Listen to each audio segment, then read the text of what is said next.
Well, hello, and welcome to the very first episode of Old Town in the New West.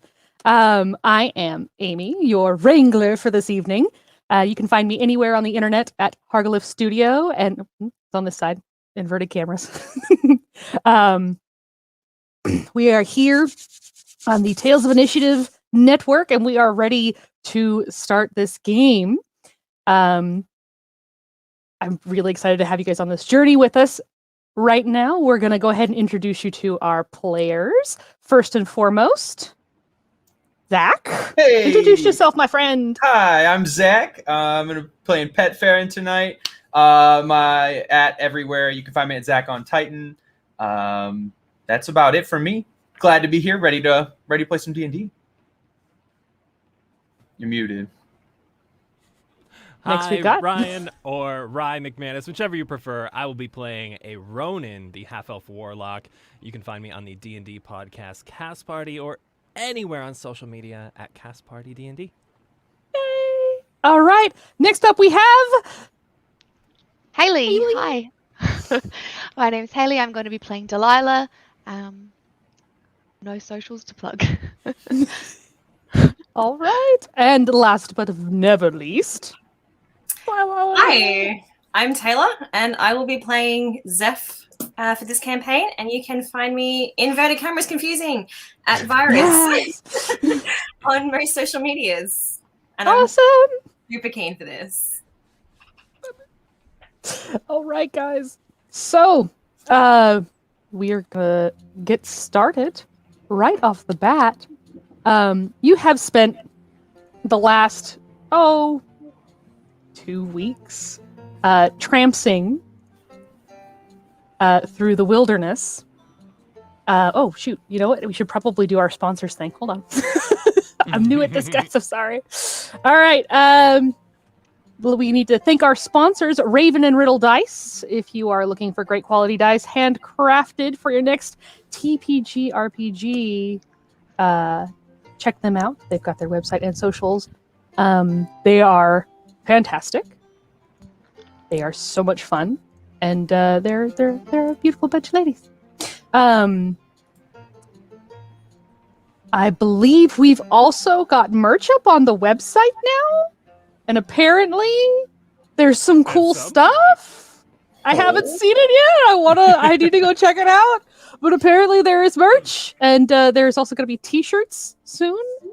If any of you guys are fans of the Nuppets Rainbow Connection campaign, I believe there's maybe some DOS Slap and DOS Sax stuff coming. So look forward to that. All right. Lastly, if you want to follow us, check out our social media at Tales of Initiative or join us here on the show by joining our Discord. We run games weekly, almost every day of the week, and we go into D&D talk with everyone. We really, really enjoy having everybody there, and we want to expand and grow that community. So if you guys are interested in learning about D&D, or if you are an avid D&D player and you just want to find somebody to play with, the Tales of Initiative Discord is a really fun place to do that, because it's pretty focused on, this is fun, let's do this together. All right, okay. My scrambled brain is coming back into focus. All right, you guys ready? Mm-hmm. So ready. Let's do this. Let's do this. All right. So, after about 2 weeks of travel, making sure that poor Frank got to his destination safely, you guys finally arrived at the very difficult to find Raven's Roost. You met some very interesting characters on your route here, and although you took some bumps and scrapes, you managed to get through just about everything that you encountered on the way pretty easily. And now you guys stand at the opening and beginning of a town. I'm going to go ahead and move you guys over to the actual town map. Bloop. Ooh. There you go. And I will share that with everybody. There we go. All right. So that lovely little golden circle is you guys standing there at the entrance of town. There is a largish building that you can see kind of towers over the rest of the small buildings in this community that looks like a gigantic barn structure. But what's closest to you, just beyond the tree on your right-hand side, is very clearly the sheriff's office. And as you guys move into town, what would you guys like to do? Time of day was it again? It's probably closer to late afternoon. You guys spent a couple days after coming through the secret passage in the mountain, getting from the base of the mountain to Raven's Roost. So this is the end of a day's worth of travel, and Frank has already left you to go make his delivery. So you are here at the beginning of town. Should we find somewhere to stay for the night, you think? It was a long journey. I wouldn't mind a place to rest for the night. Yeah, I've got some things I need to revise. Revive. Should we ask for directions at the station? Yeah, good idea. They would know best. I'm just gonna walk up. Is there anyone outside and around? There does appear to be a thin, wiry-looking woman sitting in full skirts with a very large gun strapped to her waist on the porch of the sheriff's office.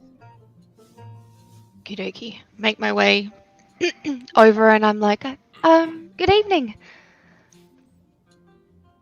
She kind of looks up from what book she has in her lap.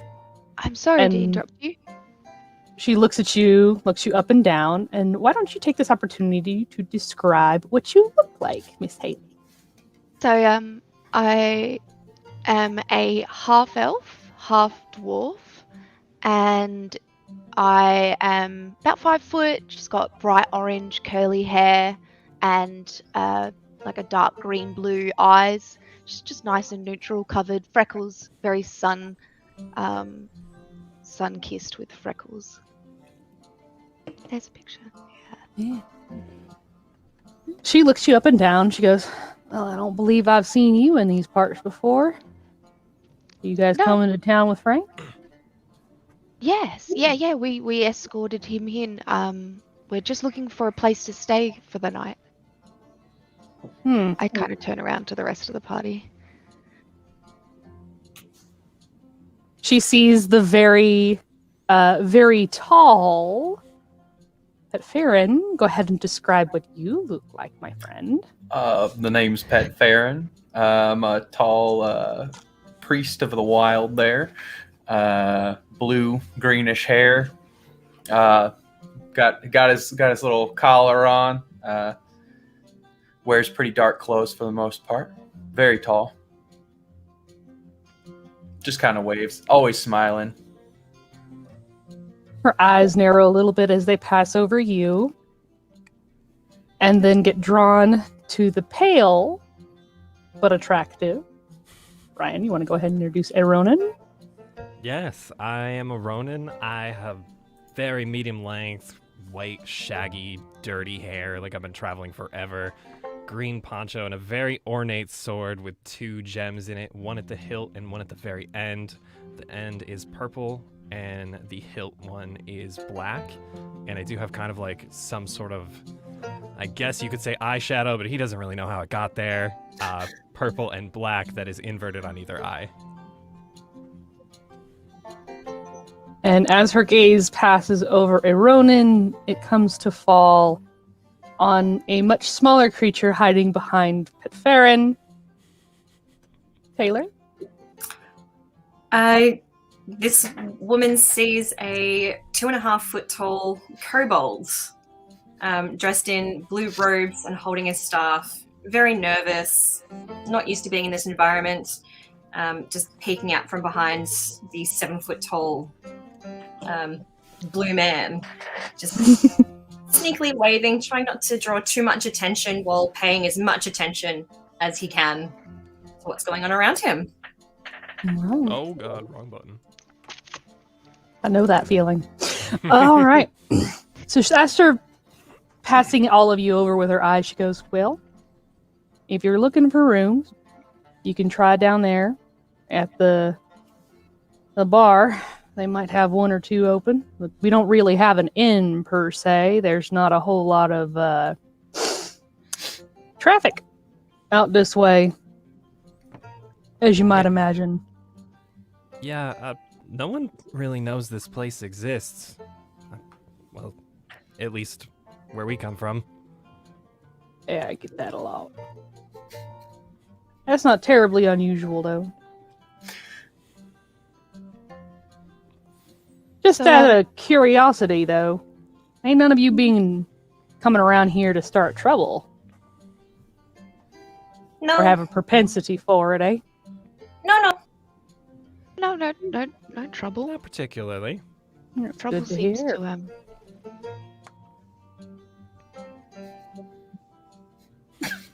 What were you saying? nothing. Oh, all right. All right. I started something and wasn't gonna finish it. Uh-huh. All right. Yeah. So which direction? It's just down there. It's right across from that big barn building down there. You'll know it when you see it. Okay, great. Thank you. I'm gonna go back to the party and then walk over. Did you find us a spot? They don't have an inn, but they have a bar that might have rooms. So we'll go check that out. Better than Okay. the wagon. The wagon wasn't too bad. We don't have a wagon anymore, though. I know. That's true. I was fine sleeping up against a tree. We can find some trees around here, probably, right? There are, in Sure, fact, there's some several trees. trees. You If see, the bar doesn't okay, work out, we can find some let's trees. let's go see. We'll walk over to the bar. As we're walking over, I'll look up at Pet. Do you even fit in a bed? I don't know. Most beds, no. That's definitely a no. We'll find out. Let's see. Yes, we will. All right. So as you guys head down the street, you pass a small pair of buildings. The first one on your right has a little sign out front that says Brumble's Bit. And the smaller building directly next to it, sharing the same raised plank walking way, is the post office. Although it doesn't look like it gets a whole lot of use. Directly across from that, you'll see a building that is very eye-catching to Pet. Mostly because you and Zeph both pick up a very distinct smell coming from that building. And as you guys look up and see the little hanging sign above the door, it says Tooley's Wash and Bath House. So it's a very strong herby scent that you're getting, almost like maybe like a Bath and Body Works kind of smell when you're walking past one in the mall. It's like you're like, oh wow, that's a range of scents. I'm gonna Yes. tug on. Hey, Pet. Can I call you Pet? You're muted. Sorry about that. Yes, please call me Pet. Sorry. Can we go into the water? It smells really nice. It does smell quite nice. I think that would be a great idea. We've been traveling pretty far. If there's a bath to be had, that'd be great. Yeah. Oh, Let's head that way. nice. Do you want to freshen up? Yeah, It's been a absolutely. while. Yeah. All right. So you guys are going to head over to Tooley's bathhouse. Please and thank you. All Yeah. right. I suppose We'll so. just Still go ahead early. and sling you guys in there so we know exactly where we are. All right. So you walk in, and the door is open. You walk in to this very clean smelling building with the blue trim. It has 2 counters as you enter.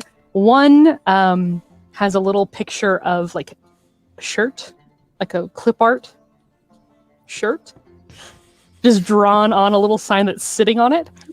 The other is manned by, let me pull him up real quick. Where are you, buddy?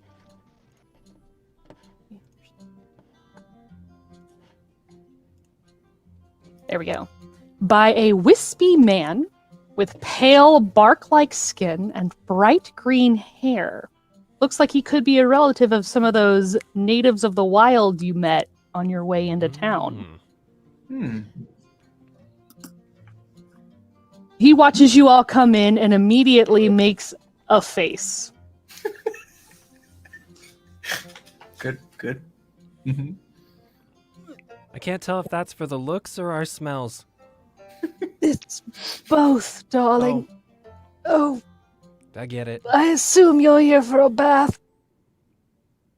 You're Yes, lovely. please. That'd be great. There are 3.5 of you. Ugh. Yeah. Yeah.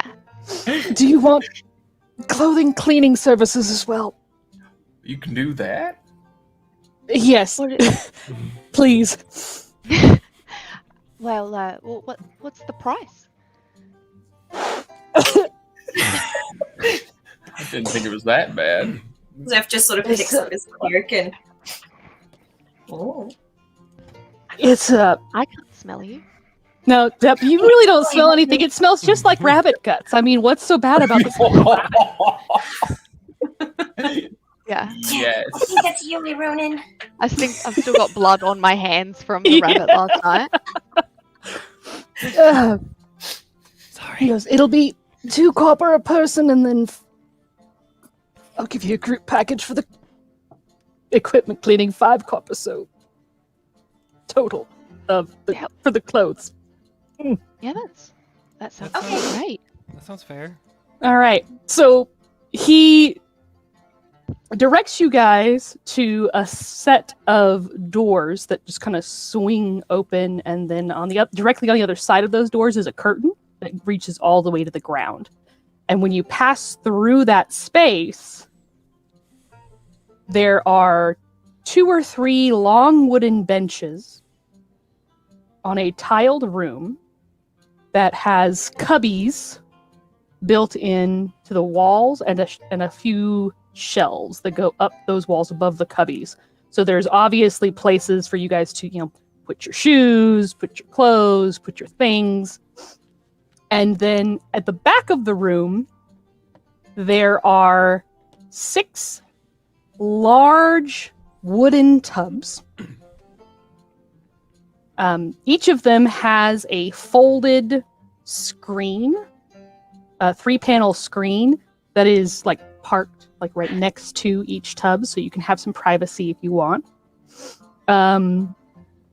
And there is a rope that hangs from the ceiling above each tub. And he comes in after you and says, right, so if you... And he drops 3 baskets just there on the floor and then backs away from them. If you'll just put your belongings in there, I'll have them cleaned while you bathe. You get into the tub and you pull the cord. Today's scent is rosemary. Rosemary, Oh, one of my favorites.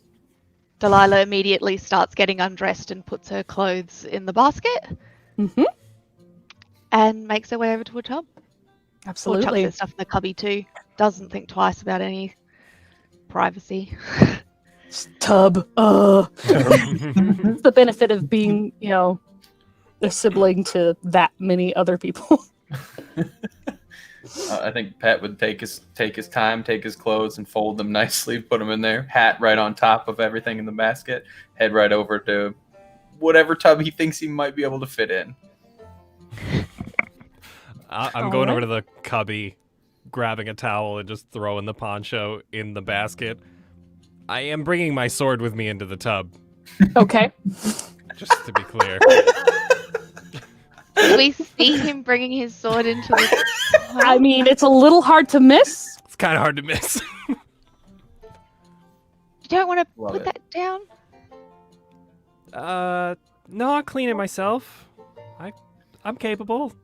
Could use a little scrubbing. All right. Steph's gonna pull out a rather oddly shaped book. It's almost shaped like a shield, almost like a scale. It looks like a scale, and he's going to put that into the cubby and just glare at the owner of the establishment. It's like, no touchy. And then just rips it off. Don't you dare. And just dives into the closest tub.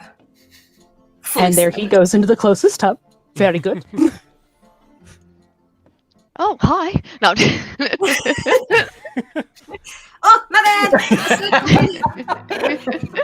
Don't go for the closest tub. That's solid. I mean, can't hurt. He's half a person. Because of the big tubs. So Did I get you all bubbles? managed to get into your tubs, and Bubbles? you pull the cord. Mm-hmm. Who's the first to pull the cord? Everybody, roll me a dexterity check. Ooh.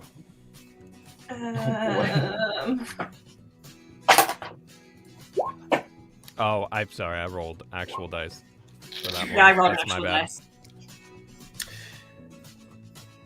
I got a 10. Okay, 10 for Ironin. Pet. 20? 30, 20. All right, Zeph. 5. D. Delilah. 18. Oh, there we go. All right. So as you guys get into your tubs, Delilah, you go to reach, and just as your fingers touch the bottom knot on the rope, Pet jerks his down, and a slat in the ceiling above drops, and becomes quite obviously almost like a wooden pipe, and almost immediately, steaming hot water starts to drain down from this pipe into the tub directly on Pat's head. I do that thing like when you're like testing the water in the shower, like, oh, yep. Hold on a second. That's a little. Ooh. All right, Zeph, you're gonna need some help to reach that rope.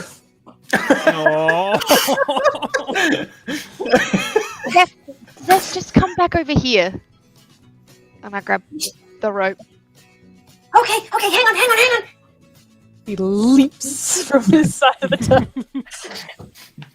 Because I don't think I'm going to be able to reach over my tub to grab the rope on the other one, I don't think. So, pull it. Instantly, nice hot water. And then, Ironin, you see this spectacle and reach up and just go, neat. Here comes the water. It's been a while since you guys have had a hot bath. And it's really refreshing. This is great. I'm relaxing. So that rosemary smell. mm-hmm. Lovely. Oh, it's great. It's like aromatherapy and a hot soak all at the same time. Ooh. And then after about 2 minutes, right as about the tub is to be full, almost about 2 inches to the top, the water just cuts off, and then the pipe flicks back up into the ceiling. Nice. Yeah. You guys soak for an hour. About halfway through, me and Zeph move to the other tub and pull it again. Yeah. For another hot flush. Oh, jealous. Good call. That's amazing. Great. Perfect. So you guys moved over and get reheated. Mhm. Steph's sort of just doing that whole crocodile thing where it's sort of just his snout out of the water. And your arms are floating, like. Oh yeah, It's just floating around. Oh yeah. So as you guys are just enjoying your tub space, you start to feel all the kinks and bruises and the rocks that you slept on, or the bruising from sword hilts and that sort of thing just kind of fading away, and you guys will all have a +1 to dexterity checks Oh. Ooh. Right for on. the next 24 hours. Okay. Oh, well rested. So remember to make a note of that. Yeah.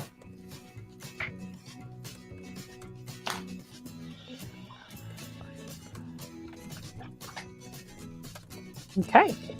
But after about an hour, starting to slide into the 2-hour mark, the tall, pale-skinned native wildsman comes back in and says, "Your things are ready." Oh, significantly better. All of it. Thank you Whenever kindly. you're ready. Thank you. And I think he it's too he much trouble comes, for he you. turns around and brings back in the baskets, and this time there are 4, and each basket has neatly folded, clean clothing in them, All right. and they all smell faintly of rosemary. Oh, this place is like heaven. I feel like it's that feeling when you just put like a fresh hoodie on after it's been in the dryer for a while. Yeah. Ooh, and I'm it all still cozy and smells good. like the fabric softener sheet that you put in with it. Yeah. Mhm.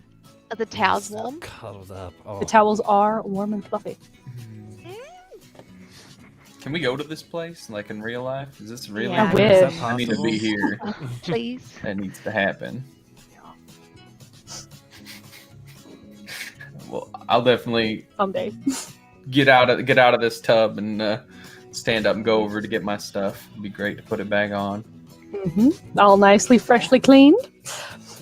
So you guys, yes, exactly. So you guys pull all of your things back on, and you're fully dressed. And you're gonna settle up with the owner of Thule's washing tub. So it's 2 copper per person, Okay. and then 5 copper total for the equipment cleaning. already done. Yeah, so just make sure that comes out of your things. Can anyone spot me? I tend Yeah, to give my money to that traveler on the road. I've got you. I'll cover the. What is it? So 2 copper. So I'll do 4 copper, Thank you. and so then much. I'll pay for the clothes as well. That's all good. Thank you. Okay. Oh, I owe you one. appreciate it. We got a good deal because we smelt so bad. So it was a I guess team it's a effort. plus. Just try to keep up the stink. Yes. Sure, it I won't take might be long. able to help with that, but in the future, I mean. Thank you. That'll be needed if we want to come back. Please do, on a bi-weekly basis at least. I assume, as I've never seen you in the trees before, you're all rather new to the area. Yeah. Mhm. Yeah. You could say We so. were headed towards the bar to find a room before we saw your establishment. Decided to stop in. That was a good choice. Little bath before a good night's sleep, you know. Well, if you're heading over to Barbaros, make sure you say hello to everyone for me. And if you do, please do come back. We are open every Monday, Wednesday, and Saturday. So, All right. And what was your name? Caesar. Caesar. The name's Pet Farron. Nice to meet you. You can call me Pet. Absolutely. Good man. Pet. And the rest of you. I'm Zeph. A Ronin. Nice to Dr. meet D. Yes. I'll keep that in mind.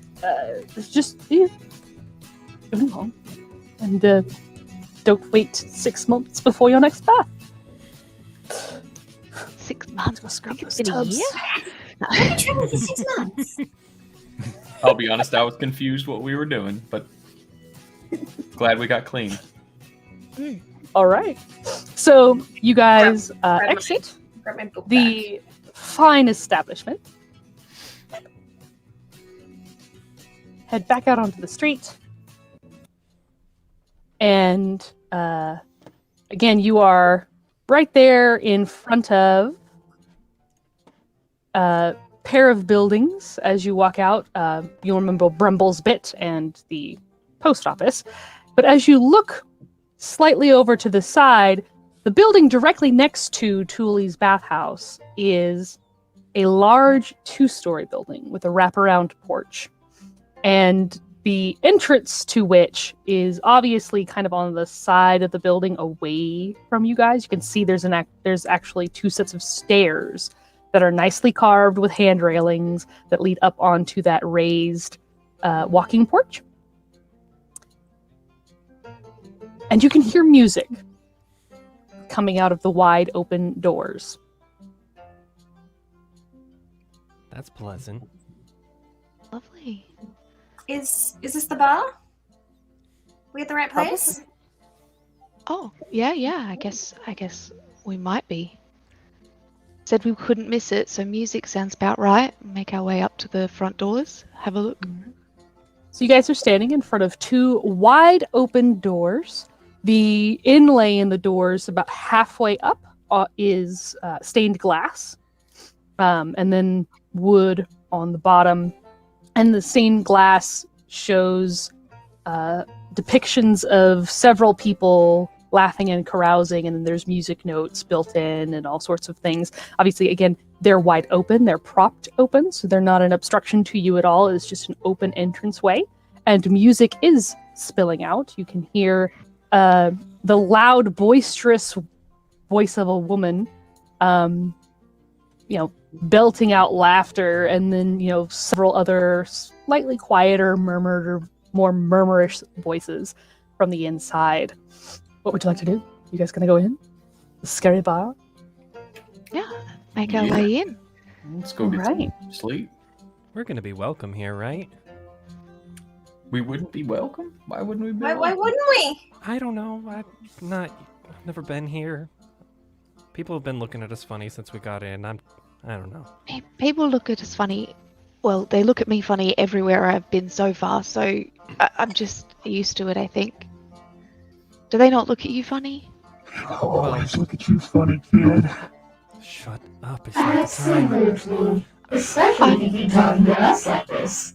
I'm sorry, I didn't mean to upset you. Don't tell me to shut up. Oh, I'm sorry. I got a little rude there for a second. I'm gonna kind of turn around and walk into the bar. My friend, that's not a way to talk to somebody. You gotta be careful. I'm Careful sorry. with that. It's Strange. just I just get nervous. That's all. All right. All right. You guys follow after Delilah as she enters Barbaros. This large 2-story saloon also houses the local entertainment. There's a large polished silver mirror hanging on the wall behind the bar, in addition to the town's only piano. There is also a small stage there on the first floor, and a spiraling wrapping staircase that is too wide. It's not a narrow staircase, it's nice and wide. That leads up to the second floor, which has a balcony that looks down on the lower floor, which is populated by 7 round tables that each have at least 5 chairs at each table. Behind the bar is the owner of that boisterous voice that you heard earlier. She's heavy set with a very large chest, obviously dyed hair, and bright, sparkling brown eyes. She is in conversation with a gentleman that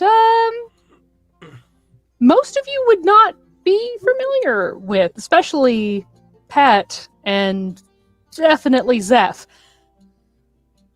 It's a bipedal cat?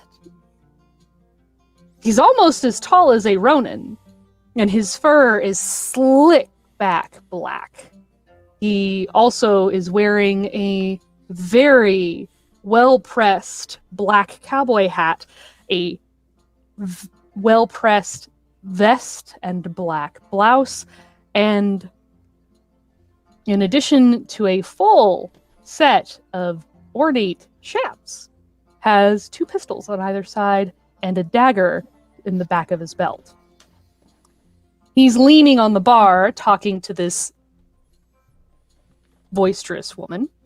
And as your eyes follow around the room towards the stage, there's a smaller man, human, probably, playing the piano, which is the music you heard earlier, and then a couple of, they look like cowboys or farm hands sitting at 2 of the tables closest to the piano. And as your eyes draw that way, they are then immediately drawn up to where you see 2 more people leaning on the balcony looking over the first floor. The first is a where'd she go? Is a curvy woman with red hair done up in elaborate braids that fall over her shoulders. She is wearing a corset and very little else. And right next to her, leaning shoulder to shoulder with her, is a tall half-elven man with very well-tanned skin, dark hair, and pants. Thank heavens. Okay.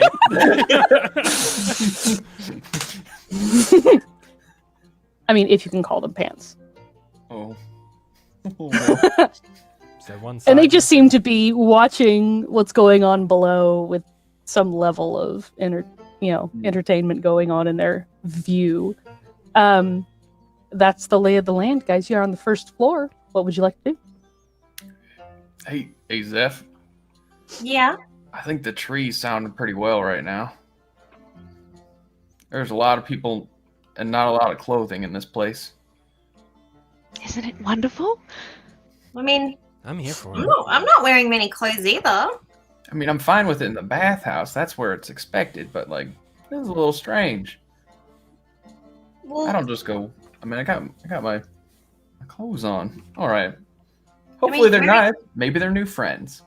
We can link. Exactly. Hopefully. And I mean, we're in a new land, so maybe this is what they do. Sounds We're good. learning. Yeah. Hey. Pet, take your shirt off. What? Okay. You'll fit in. What? I just take off my blue We're robe. trying to fit in. Yes. I'm gonna it's go up like to the bar. unbutton like a Same. button. Yes. See? Hey. Doesn't that feel relaxing? You feel No, I feel uncomfortable a little bit. Oh, but that's okay. no. Yeah, okay, do it back up then. Okay, yeah, thank you. I don't want you to feel uncomfortable. Yeah. Real quick, the cats where I come from, they like drink milk and walk on all fours. Oh, I've these never- ones can drink beer. It's okay. Cats drink beer. Yeah, they can. I'm gonna have to try that when I get home, I guess. Maybe don't. No, eat no, cat. not yours. No? Okay. No. Do they like beer? I would assume so. Well, this one might. Okay, this is confusing. You guys are gonna have to show me around a little bit more. I'm not used to all this. So, Pet, Where have you been? you no longer have a shirt on?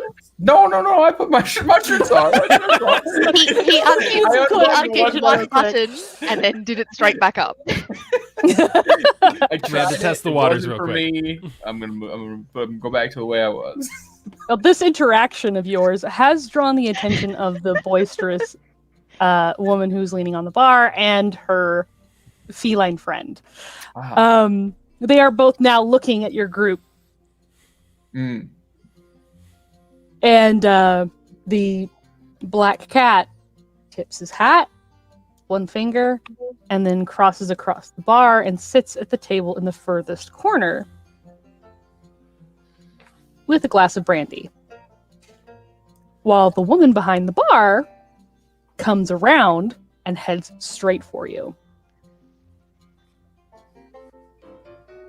Hello. Well, I do believe we have some new faces in town. I don't think I've seen your face here before at all. I'd remember someone that huge. I am the owner of this fine establishment. You can stop choking on your saliva now. My name is Jeanette, and welcome to Barbaros. How can I help you?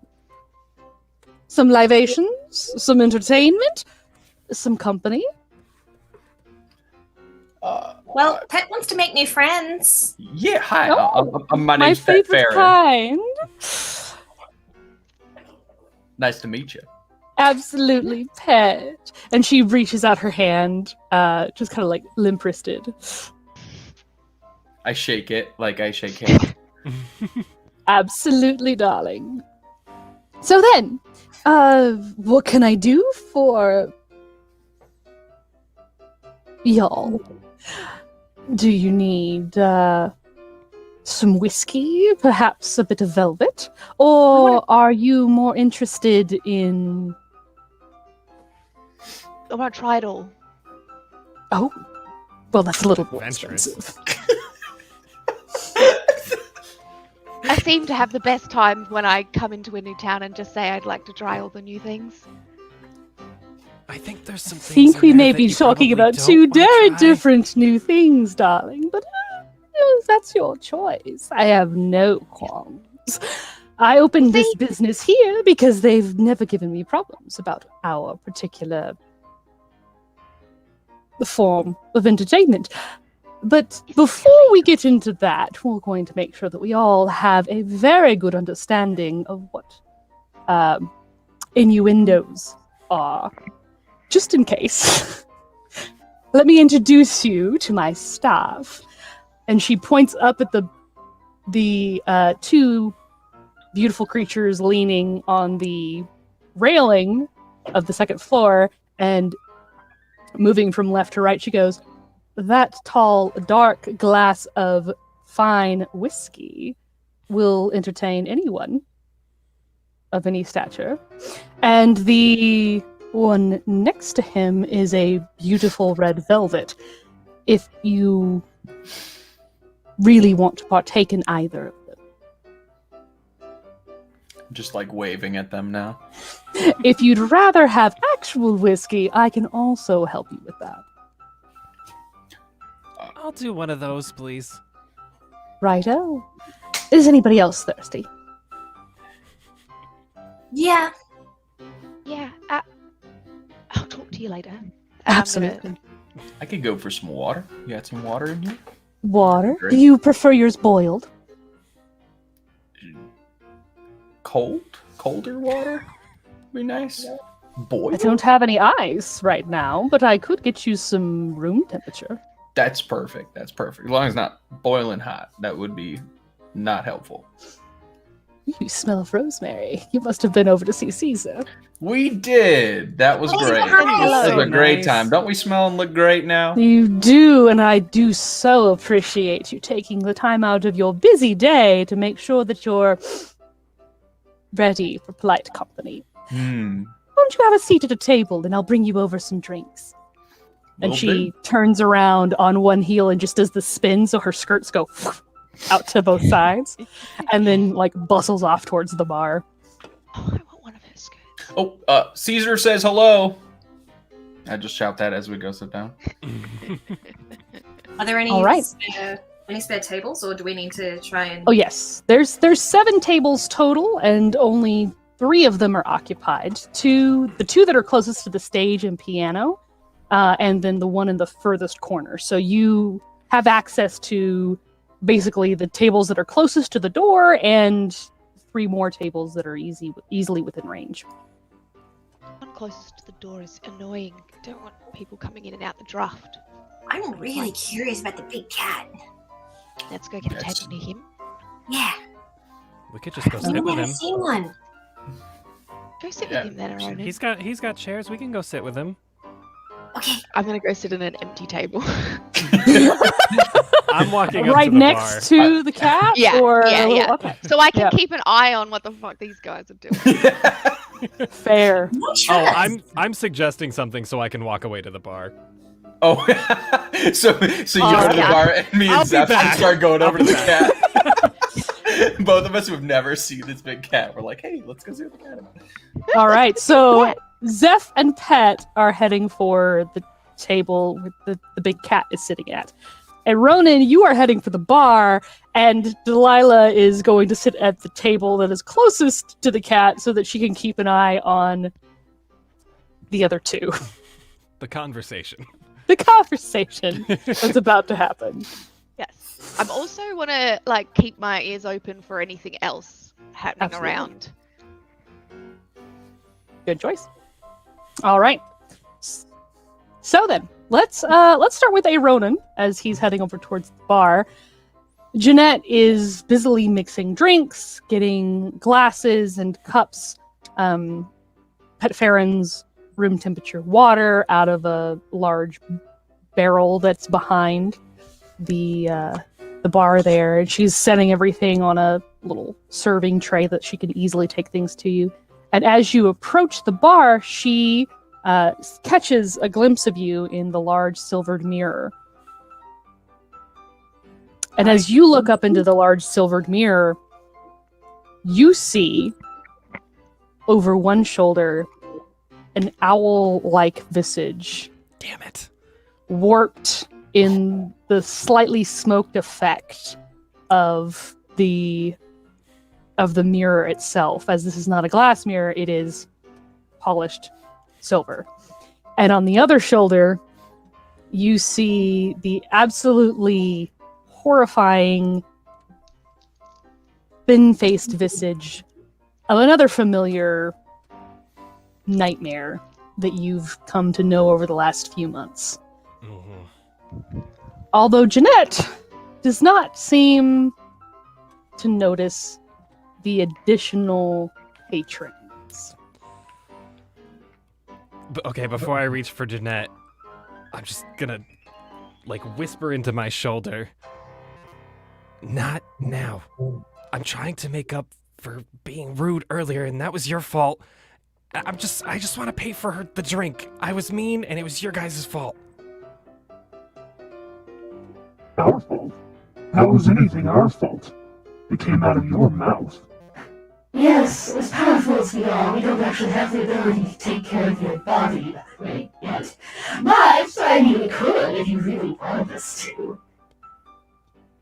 Get your fingers out of there. Use mine first. And Jeanette turns and looks at you and says, Oh, "So, can I help you with anything else, honey?" sorry. What was I doing? Yeah. How much were the beers again? Or whiskey? I'm sorry. Oh. Checking prices. Very Yeah. astute. Whiskey is a little harder to come by, so it's going to run you about 5 copper per glass. We Oh. do have a lovely red ale, which you can get for 2. And then, of course, water is free, since you can really drink it from anywhere. Although I do boil mine before I barrel it, so just got so it. you're aware, there won't be any little creepy crawlies in it. We have other things, if that doesn't suit your fancy. Oh, no, that's okay. What did she order? And I'll point back to Delilah. What did Delilah order? Whiskey. Whiskey. That'd be a strong, stiff glass. And she just drops the whiskey glass on the table. Oh, no, that's awkward. I don't want to bring it to her. I just wanted to pay for it. Oh, all right. Well, all told and said, you're looking at about 11 gold or 11 copper here. So a silver will cover us just fine. Oh, okay. That sounds good. I'll slide over a silver. All right. Ouch. Do And you then want I'll- me to deliver this with your Yeah, condolences, or shall I Mm. just set it down? No, you could just set it down. Right, it is. I'll be over in just a moment. Okay, thank you. And I'll Of go course. back over to the tables. Alrighty. Delilah, you get settled and seated in for the show. As Zeph and Pet, you guys approach the table of the large black cat. What do you You do? gonna do the talking, Zeph? Let's make friends. Okay. Hi. And I'll imitate the hat thing. Do you have a hat? Oh. You need to use my hat? Do you need my hat? You want to tip that? I can take my hat off and put it on Zeph's hat. Like, Yeah. I'll be darned if it ain't a kobold and whatever you are. The name's Pet. Pet Farron. But you can call me Pet. Pet Farron. Well, what can I do for you? You seem rather focused. Yeah. We're just new in town. Wanted to make some new friends.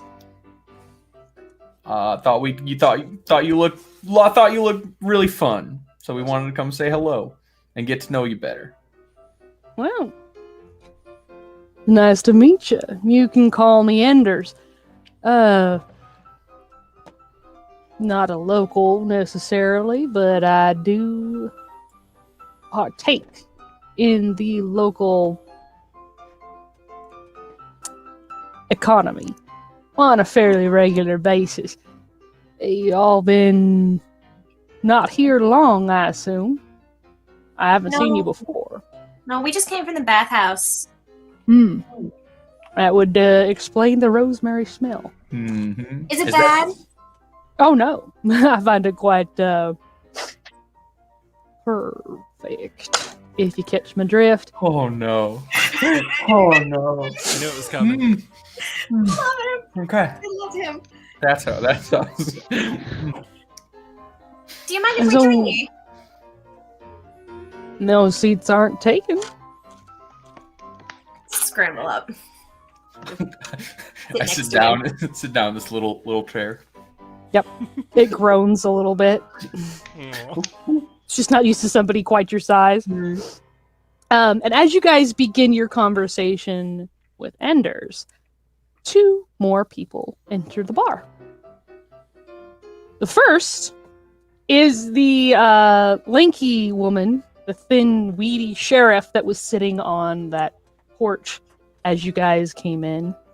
And the other is a very tall, thick, sturdily built woman with short, ash-colored hair and dark eyes. She's almost as tall as Pet. She could easily be half Goliath. And they're talking softly to each other and laughing back and forth.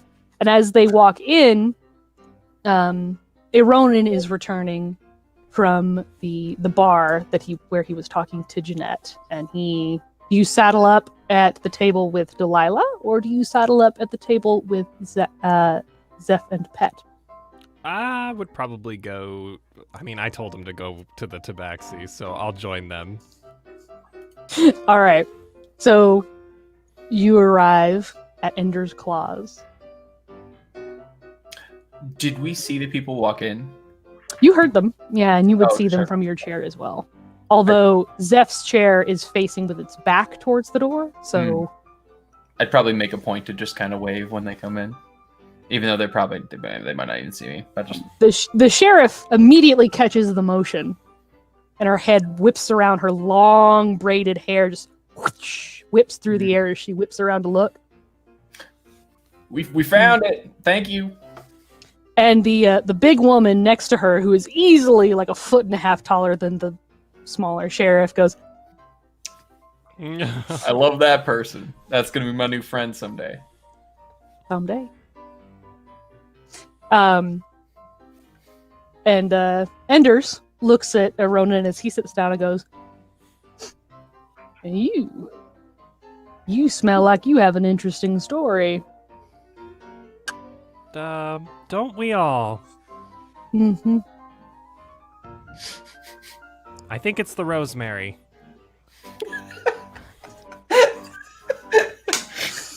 Do you have a story, Ronan? You want to tell us a story? I could always go for a good story.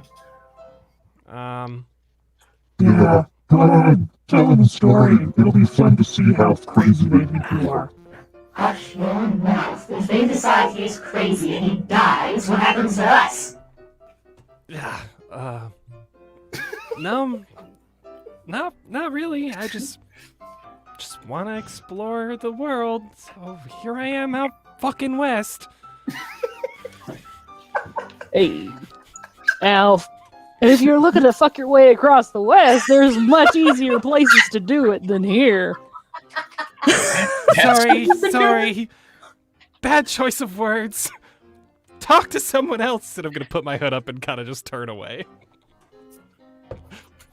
And Enders is gonna pivot slightly, look at Pet, and goes, "That one's with y'all, ain't he?" Yeah. He's really not a bad guy. A little weird. He talks to himself, but he's good. I can see that.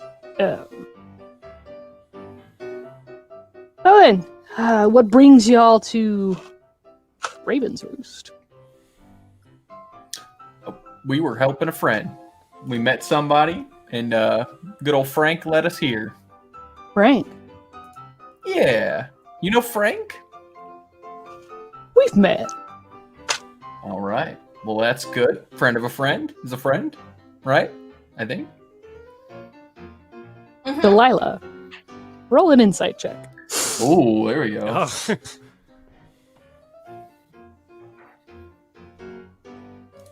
Natural 20.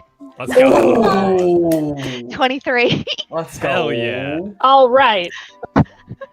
Enders, as he's speaking with your compatriots, he is giving off all kinds of red flags, very similar to the gentleman that left and then accosted Frank on his trip from the Inn Gap. You get the distinct feeling that while he is engaging in conversation with everybody, he's more feeling them out. And you can catch him letting his eye linger a little bit on everybody's purse. And not just yours. The farmhands, Jeanette, the sheriff who just walked in. This man is a criminal. Absolutely 100%. Yeah. Your gut is telling you, oh God, do not let him touch my pockets. No, yeah. I'm going to be keeping an eye on him. I lean back in my chair with like the biggest smug smile on my face. And I'm just looking at them through my whiskey glass as I am enjoying Jeanette it. has delivered your drinks, by the way. She yeah. comes And around, I bustles kind of through. look over to the table for a second with my drink so they can see that I have it. And I kind of like gesture to the rest of the drinks, but I don't say anything. And I just have this like smile. Like, haha, you guys are fucking idiots. Hi, you got your drink too. Good. No, you don't have your drinks. They're at my table. Oh, my drink's over there. Yeah. That's why I I've just said. reach over and grab my water off the table. Thank you.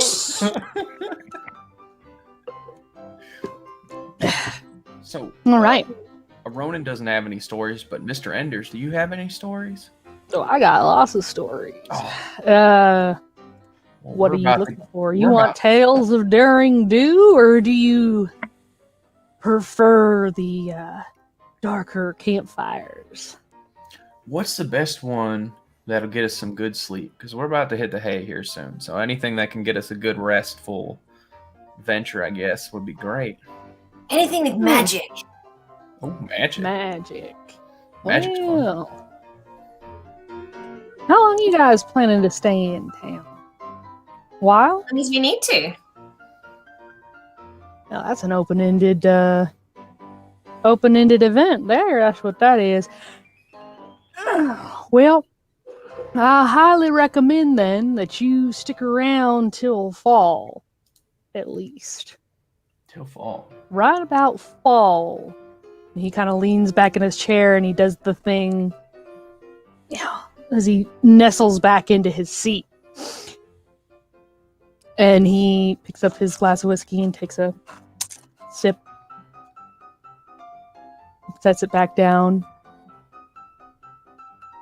Eyes drift over to Delilah for a second and he goes, right around fall is when the crystal elk start coming through. And The right what? about that time. Oh, the crystal elk, if you've never seen them before. Oh. That sounds It's a great. sight to see. They don't usually cross the mountain very often, so their antler sheds can be quite profitable back east. But right around then, when they start migrating their way through, that's when you need to be careful. Now, there's stories all over of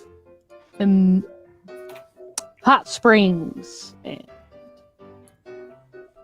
vents that just show up out of nowhere. One there before, wasn't there last week. That's always around this time of year when those show up. Right around that fall. Now, the old folks will tell you that you ought to avoid those places. You don't want to get too close. Unless you wake something up that doesn't want to be woken. But I'll let you in on a secret. Yeah. You can find one of them vents. One of those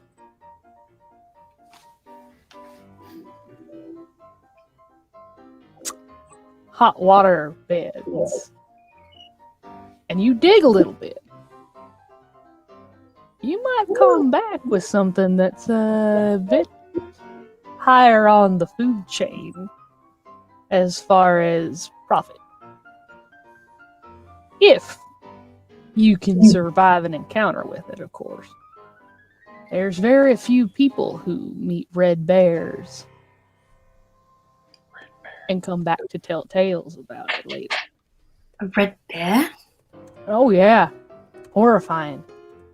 I've seen them from a distance several times. They're usually out in the woods scrounging around for food right about now. But in the fall's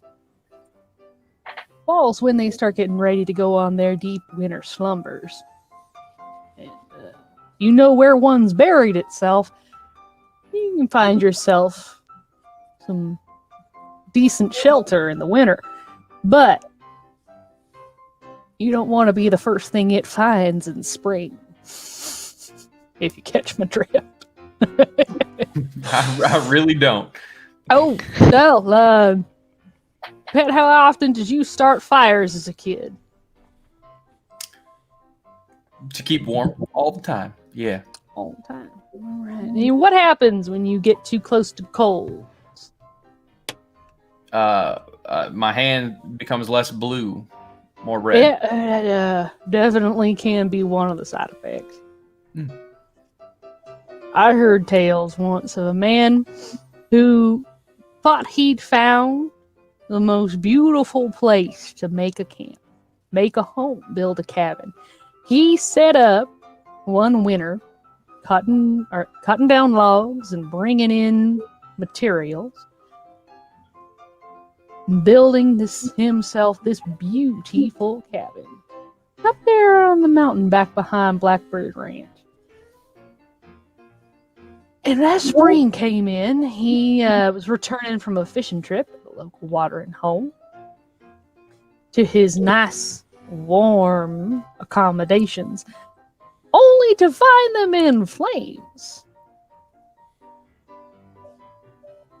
And as he rushed forward in an attempt to save his meager belongings, he encountered something coming out of them flames that wasn't necessarily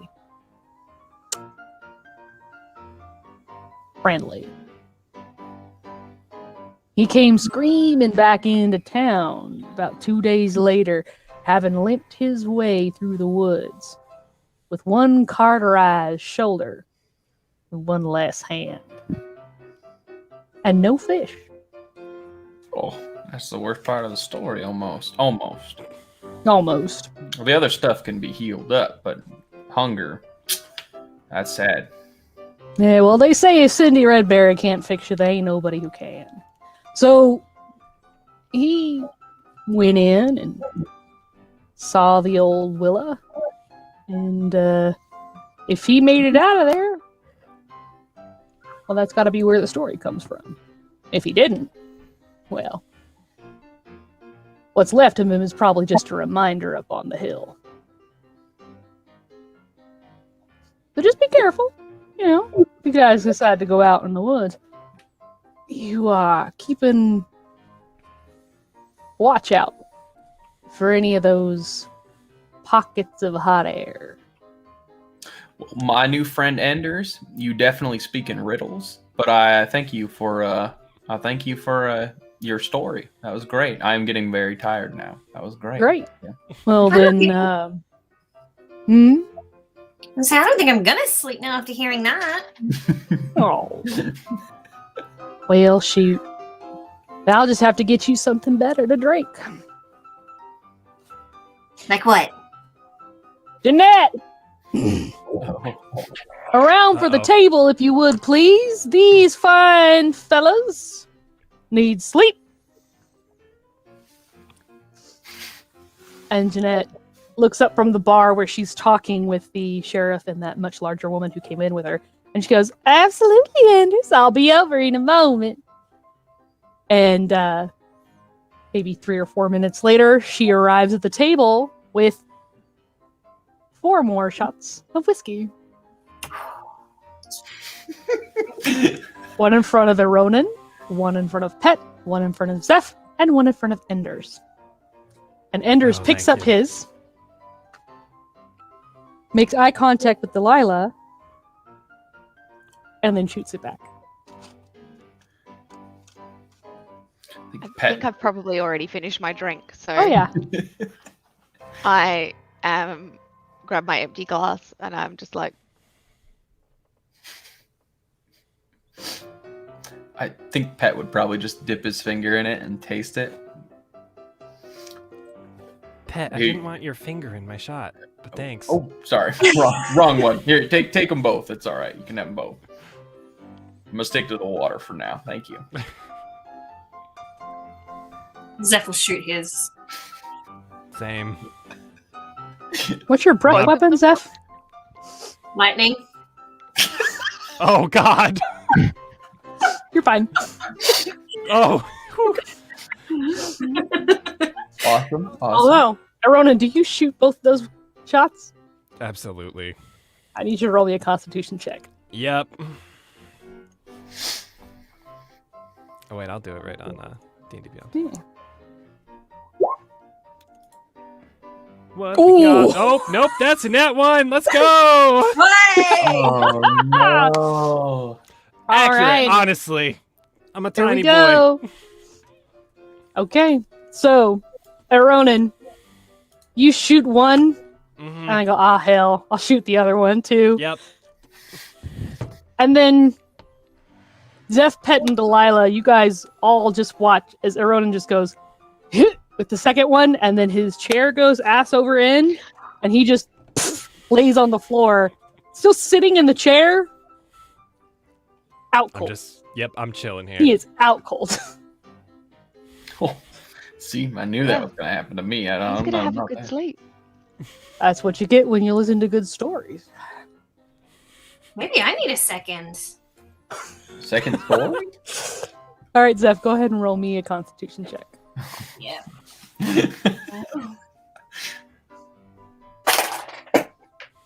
Oh, that is a 19 plus. Where's my con?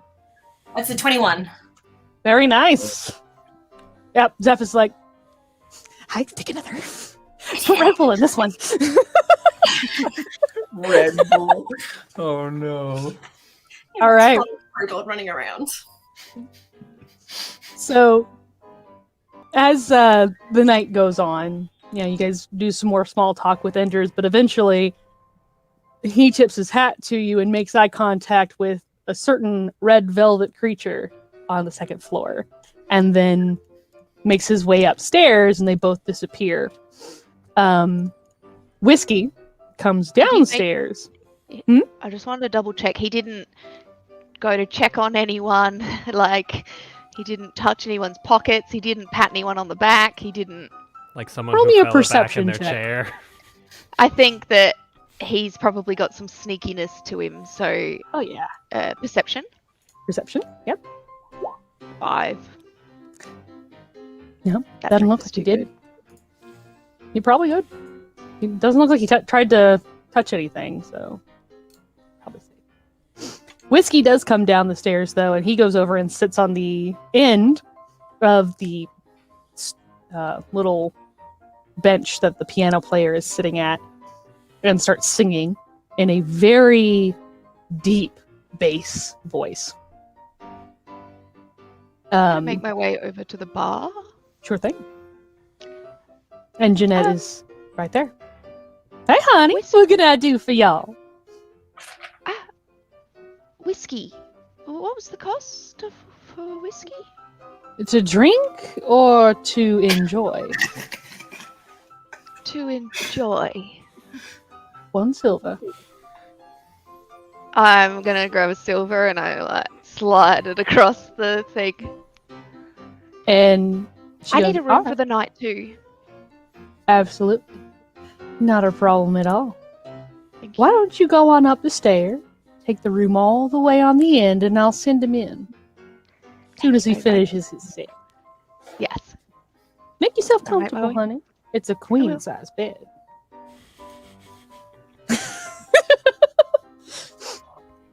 Another drink while I'm You here. are. Oh, Yeah. absolutely. On the house. Oh, thank you. And I'm gonna shot that and go upstairs. All right. So you head upstairs, go all the way to the room on the end, and enter. She makes eye contact. Pet, you see this? Makes eye contact with Whiskey and makes a little hand signal. And he, even while he's still singing, nods. And then once he finishes his set, he gets up and glides back up the stairs and heads into that end room. Delilah, roll me a Constitution check for your second shot of whiskey. Just a check or a save? Just a check. At least it's a whiskey. I thought 9. 9. We'll go over what happens here in a minute. Zeph and Pet, you have an unconscious Ronin. Hey, Zeph, what does this mean? I don't know. Was that thieves' can? Do you speak thief can? I do not. Shot. Nope. Taylor knows what it was. Zeph has no idea. Hey, Aaron. Oh, yeah, he's out. He's out cold. We should guess- probably look after that. Yeah, I'll carry him. We need to go to get a room though. Do you have I'll see any what I money? can do. You got some money? You Okay, do that. I'll Yeah. I'll see about a room. Is Okay. is Enders gone? Yeah, he went upstairs and he is in one of the other rooms upstairs with Velvet. I'm gonna walk up to the bar. Jeanette? Oh, hi, honey. What are you doing? I was wondering, Can we get a room for 3? Room for 3. Yeah. Well, let me see what I've got up there. I have 1 twin, and then I have a single. The twin's fine. Okay. Just for you and the lodge setup, or are you going to be needing help dragging the chair bum upstairs? I think Pet Fan's got a Ronin. Just the room, please. Okay. Not a problem at all. Total all together for the night is going to be 5 copper. Okay. I'm going to pull out a silver. Oh. Because I've only got 1 copper piece. Well, you'll get 5 copper pieces back. Cute. And the coyotes start singing in the background. There must be an ambulance going by. All the dogs in the neighborhood are going off. Oh, God. If it makes you feel better, we couldn't hear it. Good. Yeah, not at all. Like, no. All right. So she hands you a little key and says, it's that first room right as you get to the top of the stairs. Thank you. And I'm going to imitate Enders again. All right. So you guys now have a key to a room on the 2nd floor. 5 copper a night. You guys aren't going to have very much room and board for very long. That's true. I'm going to go back over to Pet. I don't have any money. We've got the first room on top of the stairs, but we're not going to stay here for a very long time if we don't find a way to make some money. Maybe we'll have to go find some crystal elk horns or red bears or something. Maybe we can get some money there. I'll grab a Ronin though real quick, and I can I just pick him up, put him on my shoulder? You're a furbolg, so you can carry things the same way that something that is a large sized creature could, which means you can just shoulder check a Ronin. Perfect. All right, let's go to the room. Are we sure Delilah's gonna be all right? Is she staying with us tonight? I saw her go up the stairs. Oh, maybe she's already in the room then. We'll just head that way then. Okay. As we're walking upstairs, can I recreate whatever that symbol she made to the lady behind the have a good night, and then I just do that hand symbol to what's her face behind the Jeanette. God. Yeah, it's a Jeanette. Oh no! Good night, Jeanette, and I do the hand symbol. Because I have no idea what it means. Unwanted but visitors I'm in the night. curious. I'm very curious. So she does a little hand, close to the chest hand wave, and then and she makes and she looks over to the sheriff and the much larger woman that's with her and goes and starts speaking to them behind her hand. She's like, As she knows, we just ordered a room for 3. Yep. I have no idea. I was just hey, let's go to the room. Is this Steve's camp? No one speaks these. Nope. All right. You guys head up to bed.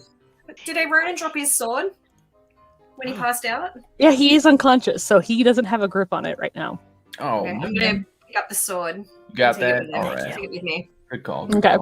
I just picture Zeph like, I know. Yeah, It's probably taller than you. I love that. that's adorable. All right. You guys head upstairs. Door unlocks very easily. You head in. 2 twin-sized beds, one on either side of the room, and a small chest to put your belongings in if you want to. There is a chair with a little embroidered cushion on the seat next to a small table with an oil lantern sitting in one of the other corners. Gotcha. I'll lay a Ronin down in one of the beds. I can sit up for a bit, Zeph, if you like. I'll rest by this table and read my notes. But I can actually. I don't need bed really. I can just kind of sleep. I like to lean up against things when I sleep anyway. So Okay. Well, Zeph, you get a whole twin-size bed to yourself. there you go. cool. I mean, I don't. I see was gonna try and Delilah. get some food. Oh yeah. I think I still got some berries from the bushes if you want. Sure. Cool. Yeah, you guys did all that drinking on an empty stomach. Congratulations. I'll pull out those berries that I found in that last rest, and I'll give some to Zeph. All right. So then, you guys eat a few berries. Zeph, you, after shoving a couple handfuls into your mouth, go over and curl up on the unoccupied twin bed. Ronan is laid out with his sword on the other, and Pet is comfortable in his chair next to the little oil lamp where he is reading his notes. And before we fade to black for the evening, Delilah, you get into the room, and it is a 4-poster queen-sized bed. I want to jump on the bed immediately. Yeah, and it is pillow soft. Ooh. Oh, I do like a few rolls over a little bit. I'm gonna have a minute while I'm listening for anyone coming, so I'm not. Yeah. Oh yeah. You've got probably about 5 minutes before you hear.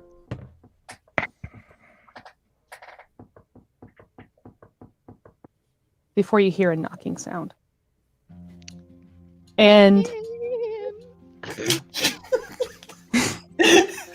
the door quietly opens on greased hinges, and in walks Whiskey.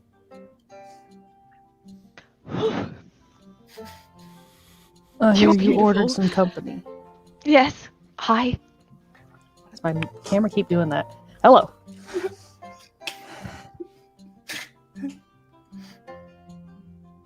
Is there anything specific you'd like? All right. Well, if anything, at any point, you decide you want to stop, you just tell me, okay? Yep. Consent is important. All right. Well then. And she just Oh, rips off all of her clothing. I'm nervous. Go straight for it. and fade to black. Because it is Twitch and Facebook and all that other good stuff, and we don't want to get demonetized or kicked off. Fade to black. And right as that happens, I think it's a good time for us to go to break, so that All right. us human beings can get our break. All right? So we will be back with you guys in just a few minutes. You guys have a great time there in the chat. I see some wonderful people are down there chit-chatting as it is. We will be back in a little bit.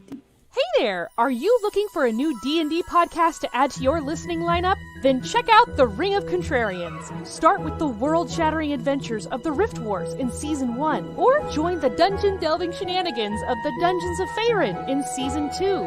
New episodes go live on the 8th, 16th, and 24th of every month wherever you listen to podcasts, and on YouTube. Keep updated on Facebook and Twitter at Of Contrarians, and join the adventure with The Ring of Contrarians!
Are you looking for a new D&D podcast to add to your listening lineup? Then check out The Ring of Contrarians. Start with the world-shattering adventures of the Rift Wars in Season 1, or join the dungeon-delving shenanigans of the Dungeons of Faerun in Season 2.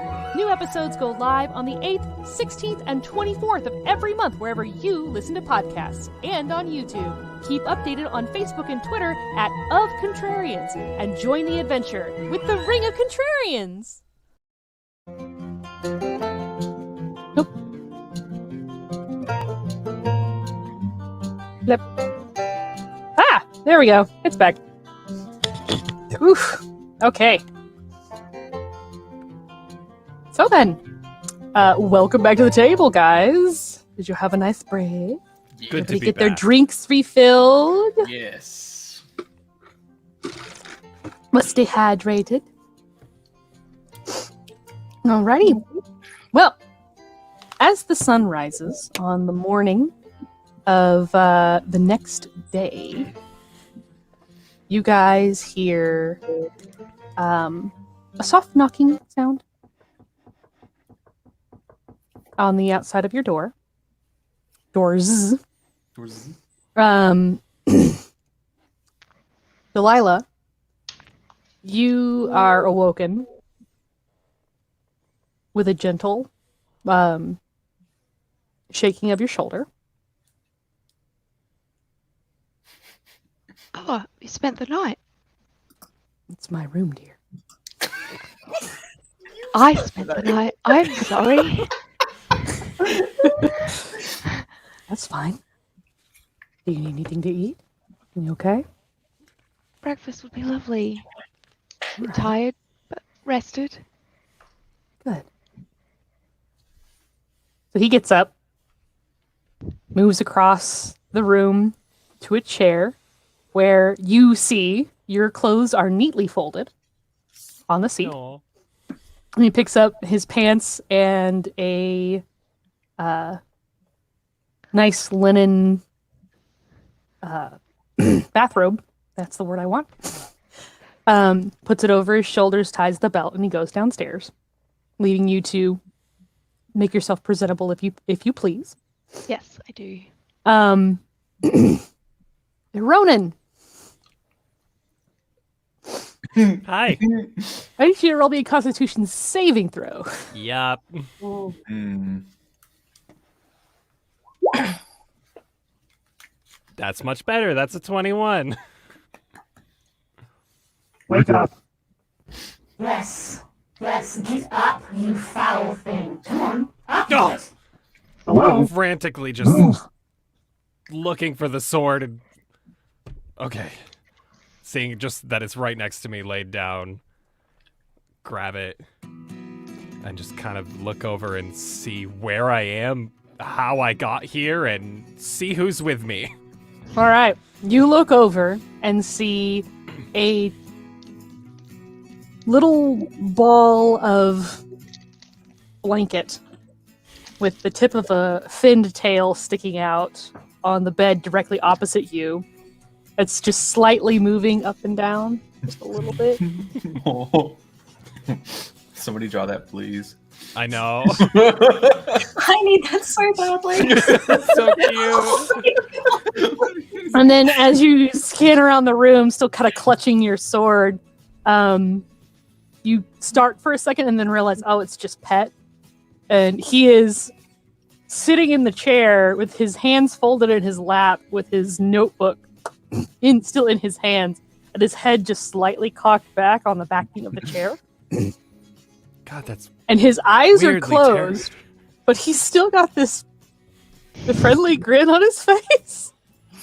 That's He must be dreaming about something nice. weirdly terrifying. I'll come over and just kind of give him a little poke on the shoulder. Hey, Pet. Oh, good morning. And I do that symbol to him. Good morning to you. Good morning. Did you? No, How did I? don't copy. Where are we? We went to sleep. You fell asleep out in the bar first, so we went and found a room. Oh, we're still in the bar. Yeah, we're in the Okay. bar. I'm not sure where Delilah went. She's Wait, probably we're in a different room. We're missing one. She must be in another room or something. Wanted yeah. her privacy. I get it. Okay. Yeah, probably. Well, thanks for bringing me up here. I'm assuming that was you. I don't think Zeph could have carried me up here. No, Zeph made sure you had your sword though. That's what Zeph got the sword. I got you. Okay, I'm running over and I'm poking Zeph, trying to wake him up. Hey, sorry. Thank you. You're welcome. Morning. Morning. Good morning, How Zeph. you feeling? Morning, Better. Pat. I think this is how they say hello. Morning, Zeph. That's how they do that here, I guess. I don't know. Okay. I'm just gonna lay out in the bed and stretch almost like a cat. I would like to give myself a once-over. Just make sure I have everything on me, please. Okay. Do yourself an investigation check. Yep.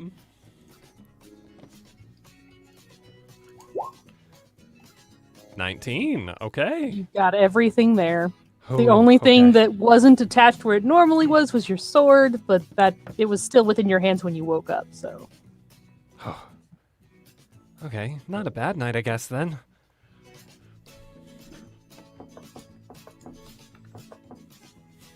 Is someone knocking? Oh, yeah, I guess so. Do you want to answer that? I can answer that. I'll answer that. That's fine. I'll just open the door. You're friendlier than I Alright. am. you open the door and find Jeanette, who is still wearing the same kind of push-up clothing that she was wearing last night, although this is a distinctly different outfit. And over her shoulders, she has this pink, puffy bathrobe that is just draping off her shoulders. And she goes, "Good morning. Good I morning, figured y'all Jeanette. would." Oh, I did think we were gonna have that conversation after last night, but I'll save it for after breakfast. Do you prefer to eat in your rooms or down at the tables? We should probably go down to the tables because we don't know where Delilah went. Maybe she'll be down by the tables. Oh, Yeah. I don't think she will, but I will let you know when I touch base with her. Come on down anytime you're ready. I'll have your breakfast out. And she Thank you. does the elaborate spin on one heel and trips down the stairs. Everyone's so friendly here. This is a great place. More Yeah. welcome It's a than I great was place. expecting. Yeah, Zeph, are you awake now, or are you gonna take your time to get up? No, I'm up now. All right, Ronan, you feeling all right? Better than last night. That's for sure. You're on your feet this time. That's great. I should Yeah, probably stick to water like you. it's a good call. I don't think you guys would be carrying me upstairs if I didn't stick to water, so that'd be a No. problem. I'd still be on the floor under the table. I couldn't have that. We would have made you comfy at least. Oh, thank you. Let's head down and get some breakfast. Hopefully, there's something good down there. I'm on it. Mm. All right, Let's go. You guys head downstairs. sounds good. Mhm. Doot, doot, doot.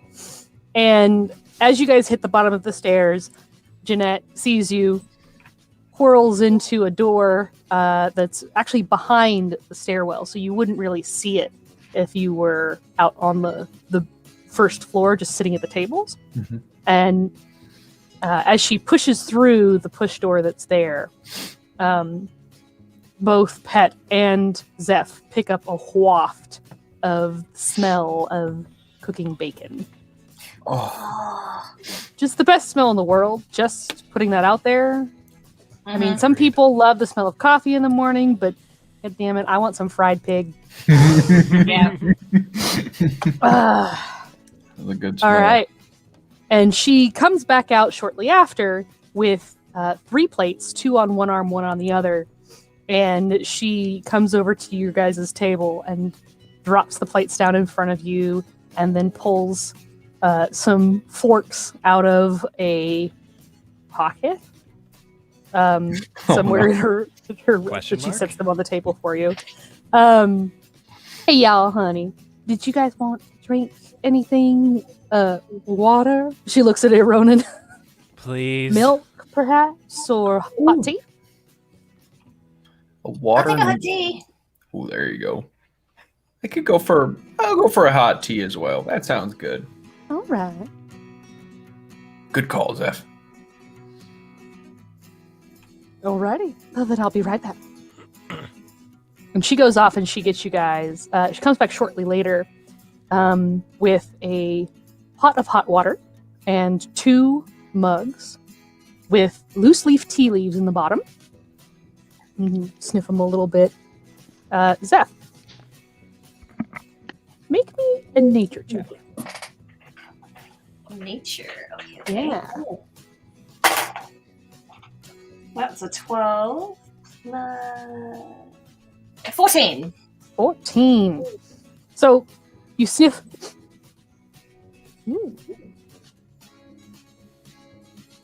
Not the smell you were expecting to find in your tea glass.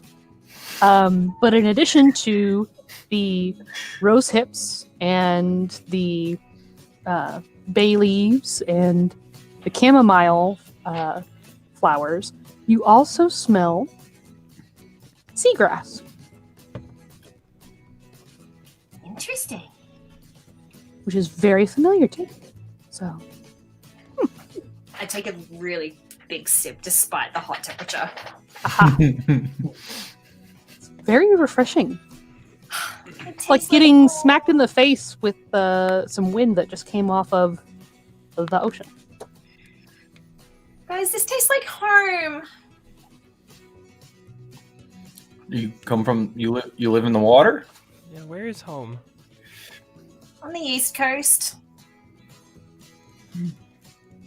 So, Pretty I know. far from home. I'm a ways away. Pour myself another glass. Sounds like you got a story. There. Well, you guys know of the Great War, yeah? Sadly. You do. Although, Pet, you really didn't have a whole lot of interaction with the war. You did meet a lot of refugees afterwards. Now, Ronan, you know exactly what Zeph is talking about. Well, my master, Zephyrian, participated in the war and kind of got hurt. So I'm out here looking for magic stuff to stop wars happening again. Okay. It's very noble of you. That's a good idea. Yeah, Zephyrian's not doing too great. I hope he's healing. Is it like a relative of yours? You got like a same name almost. That's why I'm asking. The ancient dragon. Oh, my heartbeat doesn't get better. Yeah, we could get some really nice stuff off of him. We're not going after a dragon. Well, I'm You scared. know Zephyrian?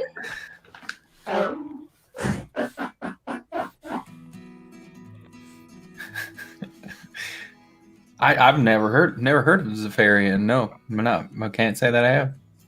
Oh, he's magnificent. He guards the coast and all the people. Lets me swim in the ocean. And all my other brothers and sisters. But yeah. I miss them. If he's looking to end some wars, that sounds like a pretty good guy. I'd like to meet that one someday. I hope so too. He's really, really cool. Bit of a temper, but he's really, really cool. Well, if the war's over, I guess he's got nothing left to do but heal, so it's a good sign, right? Here's hoping, and that's why he sent me out. You're right. I'm very proud and puff up my chest. And let's see, who has the highest passive perception? 14. Yeah. I don't think I 11. 11. 13. 13. So, no, Pet doesn't quite necessarily catch this either. But you guys do get to enjoy your food. Delilah, shortly after the boys are served downstairs, Whiskey returns with your breakfast, all laid out on a little platter. And he taps the door before opening it. Come in. And he goes, "Morning." Good Feel better? morning. Yes, I do. That looks amazing. Well, Talking about him on the why don't food. you go ahead and Guys, Sorry. Sorry. now, do you want me to leave this? This is your room. Do you want me to leave here? No, you're When do you want welcome. me out? You're welcome to stay if you like. But just so you're aware, my services are on the hour. Wait. That's a lot of hours. Don't worry. You got a sleep shift. Sleeping Why doesn't didn't you count. tell me to leave? Sleeping doesn't count, dear. Eat your Okay. breakfast and have a good morning. I will. Thank Go you. downstairs for a bit. If you're not here when I get back, I won't think any poorly of you. All right? All right. Thank you. And he leaves back down, goes down the stairs, and then back into the kitchen area. Cool. And he said that this was his room. Mhm. Can I have a look around? Absolutely. Yeah, I want to have a Little nosy snoopy. peek. Do me an investigation check. Are you looking for anything specific? No, not really. Maybe really. I was thinking about maybe over the night asking him about gossip, but I kind of we were busy. 14. 14. So the room is very tidy. There is a cabinet with fresh linens in it. There is another drawer with some other things in it. Remember them from last night. Close the door. Yeah, some of those.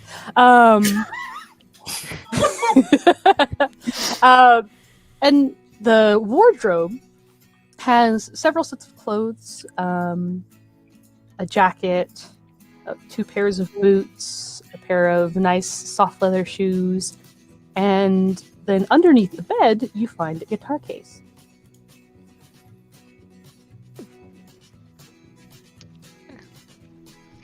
Right. I have a crush on whiskey now. Great. Excellent. I ate my breakfast. Alrighty.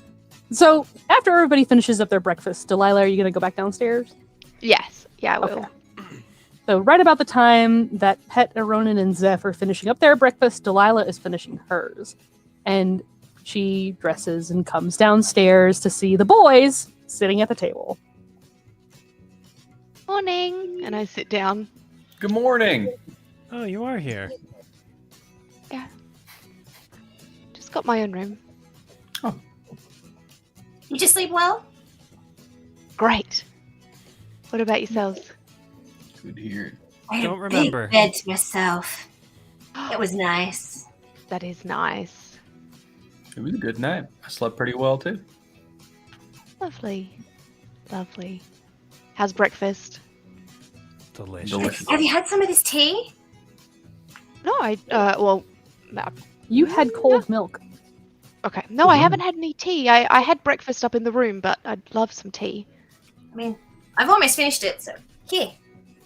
It smells and tastes like home. Doesn't smell and taste like my home, but thank you for the visual. Where's your home? On the East Coast.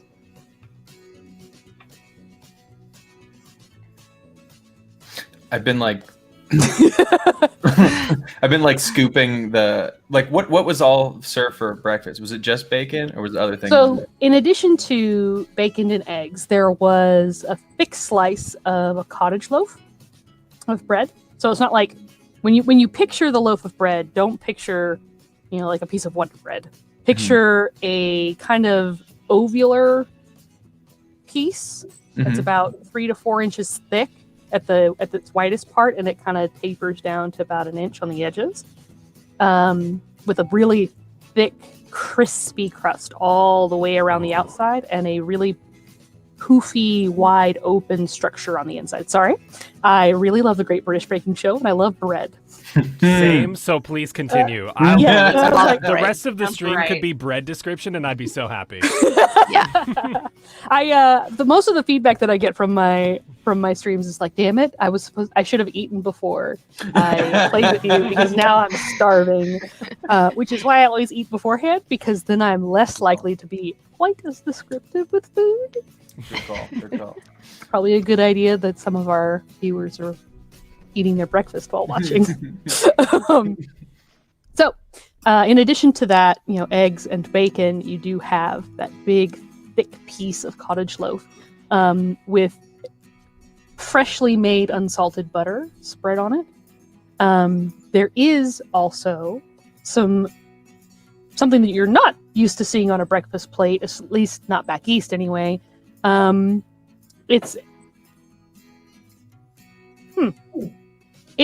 It looks kind of like a crab apple or an acorn, a very large acorn maybe. It's about the size of a lime, and it's sliced up with the little core popped out. And when you bite into it, it almost tastes like a cranberry. This is Like- interesting. Pretty good. I'd like to think that Pet was like scooping his like bacon and eggs over to Zeph and just like eating, just focusing on the bread and the crab apple thing. Mm-hmm. Zeph's going to town. There you go. Yeah. Loving it. Do you not need more food than that? Oh, this should be good. This looks delicious. It is delicious. You can have my acorn if you want. No, enjoy. It's all right. I still got some fruits and berries in my bag as well, so we should be fine. If you say so, scarf it down. All right. So, very quickly, if everybody would go ahead and give me a stock, how much quick cash do you have on each of you? 4 silver, 4 copper. Mm-hmm. I have 10 gold, 4 silver, 6 copper, but I'm pretty sure that 10 gold has come from my backstory. Like, Oh, Much- yeah. so I don't think I actually have that. No, I don't think you do. No. What was the copper and silver you have? 4 silver and 6 copper. I will remove that gold. Thank you. The money I got from that job we did, I gave to the traveler all on the road, so Yeah. pretty sure I'm sitting empty. Sitting empty. All right, and Dee Dee? I think I have 3 silver left. 3 silver. All right. So, as you guys are sitting about eating your breakfast, you do take a quick snapshot of where you're kind of sitting finances-wise, realizing that 5 copper a night per room, or 1 silver a night per room, if you have company. That's gotta drain your guys' well pretty quick. So maybe We're gonna need to get some more money and maybe even sleep out by the trees tonight. Yeah, I think we splurged enough for one night. I think it might be roughing it from here on out. Yeah. Should we see if they have any jobs that we could help out with? Yeah, I'm Sounds running a little good. low. Do we know where Frank went? Frank's here somewhere in town, right?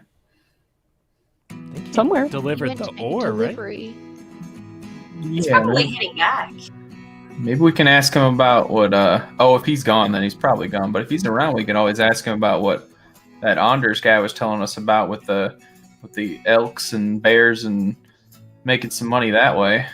Are we in spring right now? You guys are in early summer.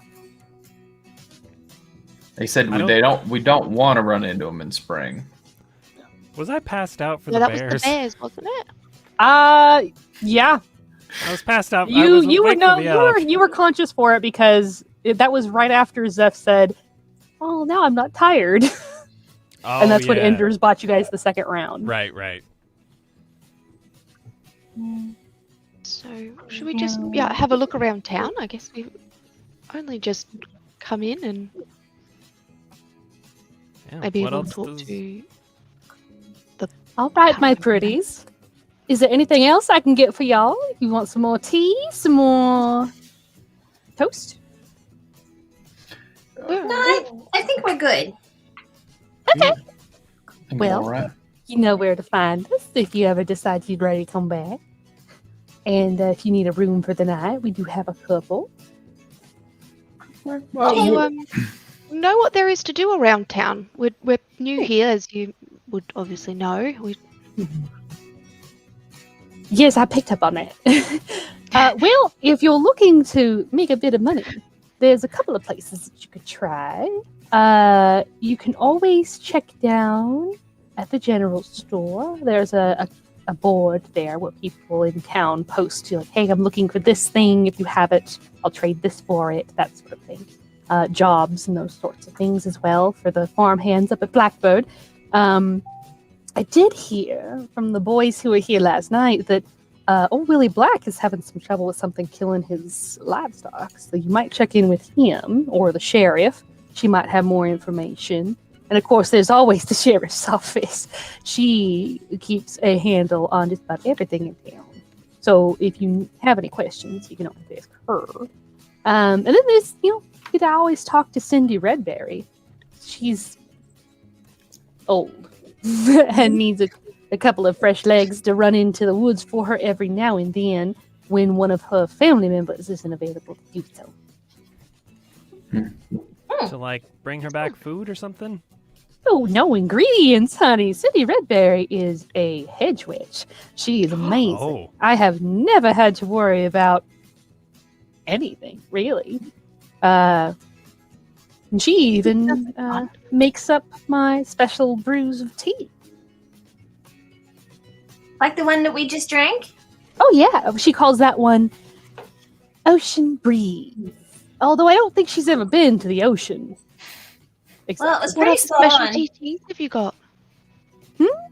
What other Oh, I specialty have, teas? let's see, I have a couple servings of zest left, which is quite nice, especially if you're feeling especially tired from the day before. Gives you a pickup.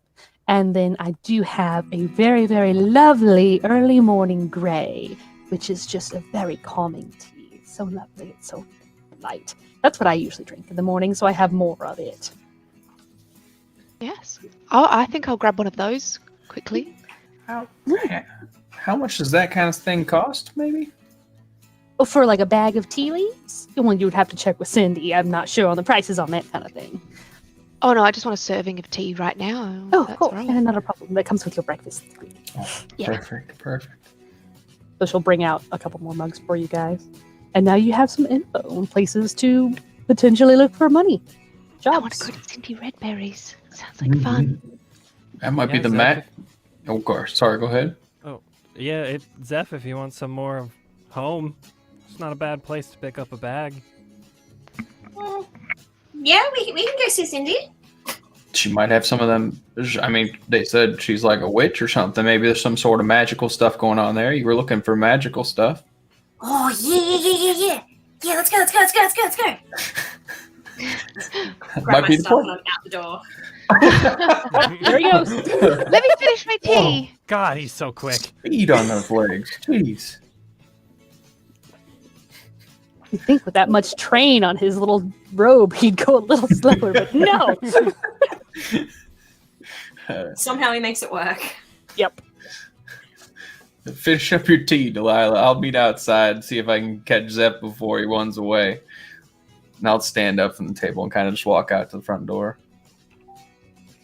Alrighty. You walk out to the front porch, and it is a beautiful morning.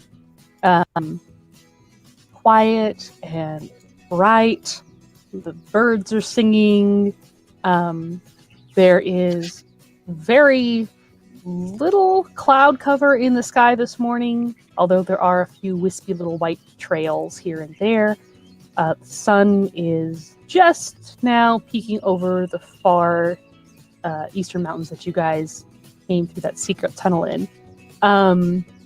It's probably about 8:30-ish in the morning. Nice. And again, just so you guys have an idea of what your space looks like, you guys are currently here in the lovely Barbaros. There's this large barn structure directly across from you. There's the post office right here, and the Brumbles bit. And then, of course, Thule's bathhouse is right here next to you guys. You're not sure what this building is, or these other two on the end, but you do see from your vantage point on the porch, there is a tall steeple tower on the top of a hill, just back over this direction. Well, what are you guys all doing here? Do you need to get anything, or are you looking still for inside? anything? Are you needing anything? I'm kind of looking. I figure I'm stepping outside onto the road to kind of look at which direction we're going to walk. I'm just standing sort of just off the porch, and I realize I have no idea where to find Cindy. So he's just standing like Yeah. somewhere. But sort of like that meerkat hole. Oh my god. I'll peek my head back into the tavern. Jeanette? And she peeks out of the kitchen. Yeah, honey. Where's Cindy? Oh, go around the corner past Thule's. Okay. Not very descriptive, but okay. I'm walking back towards the bathhouse. Alrighty. You guys head she said towards around the the bathhouse. corner. And as you look around that corner, you do see there is another small building back here behind these trees and bushes. Oh, she was descriptive. Yeah, right around the corner, I guess. Sounds good. Head up into the building. Let's go meet up with Cindy. Mm-hmm. Is there like people walking around town? There's a couple. There's a teenage girl walking one direction, kind of from that big building that's next to Barbaros, but not the barn that's across the street. And right as you guys enter the street and start walking around that corner, you hear a peal of laughter as 4 or 5 children with very dark, almost ebony-colored skin come racing out of that big barn structure, chasing each other, and also being chased by a very large chicken. Nice. Lightheartedly, right? Oh yeah, no, Okay. they're clearly all laughing. Like I see a Okay. peal of I laughter. kind of figured. And then one littler kid comes toddling after them out the door before a very tall woman with beautiful hair that kind of just sticks out in all directions in this big halo around her head comes out and scoops up the toddling toddler and says something almost unintelligible to the kids before she goes back in the door, and they kind of skirt around the building back up an alley in between that big barn and the post office and disappear. You can still hear them laughing and giggling, but you can't see them anymore. And the teenager who was walking kind of your direction, but is now turned up the road to kind of follow after the kids, laughs behind her hand a little bit and then also heads up that road and out of sight. Some hustle and bustle around here. Mm-hmm. Was she laughing at us? Oh, I hope not. Ada? To get the laughing She's laughing tales. at us. Obviously, she's laughing at you. She's not laughing at you, she's laughing at you, you dumb bitch. ahead and say that to my face. I would if you had a face. Ah! The audacity! Smack him! So she was laughing at me. I don't know about laughing at us, but did anyone see the size of that chicken? It's a Very wild, large chicken. big old chicken. Very large chicken. Compared to Zeph. Yes. It's like half as tall as Zev. It's like up to his chest. Mm. That thing could almost eat me. Good thing is I don't think chickens will eat you though. I think you're fine. No. Nope. And I'm just going to continue down the road towards Cindy's. Okay.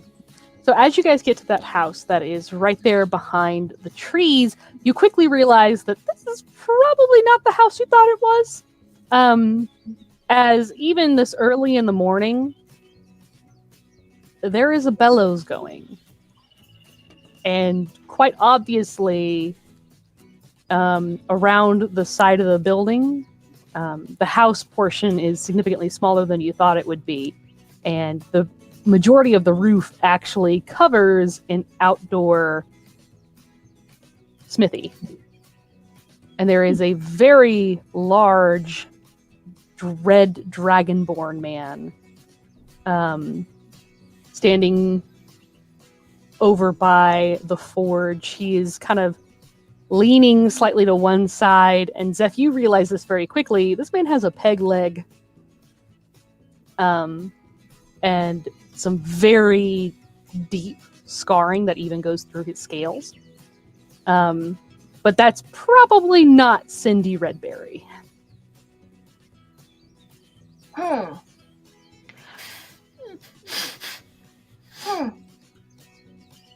Did you find Cindy? No. But there's a smithy.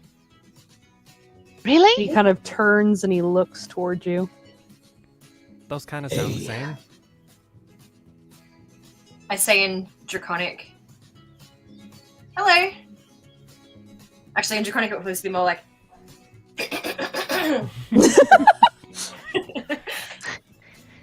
Hello. Nope, not like that. Right on. I like Yeah. that. That was good. That was so good. He's got to clear his throat every time he goes to talk Draconic. Yeah. What's up, kid? I've run straight Need up something. as soon as she said Smithy. Looking for Cindy. Oh, move it further down. Just head for that other building. He says What are in they common. talking about? Oh, Or do we catch up? Are we caught up there? Oh yeah. Hi, You'll catch up Cindy. right as he points over that other building. I'm not Cindy, but it's appreciated either way. Excuse me, sir. Do you have a forge and a kiln in there at all? Is there something you need? Would I be able to use it at some point today, please? No. But, do Okay. take commissions. It's not the same. I just needed to borrow it for a second, but that's okay. What do you need to Fair. kill I him? trade it for a favor, maybe?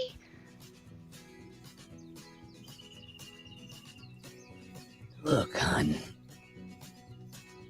I don't know you from Eggshell. so Hi, I'm Dr. Delilah Dafine. That doesn't mean I know you. That gives me a name. Nice Names to are meet you, important, but they're not going to tell me whether or not you trustworthy enough to lend my forge. So You can stand right with me, good, okay? That's but okay. not right now. Right.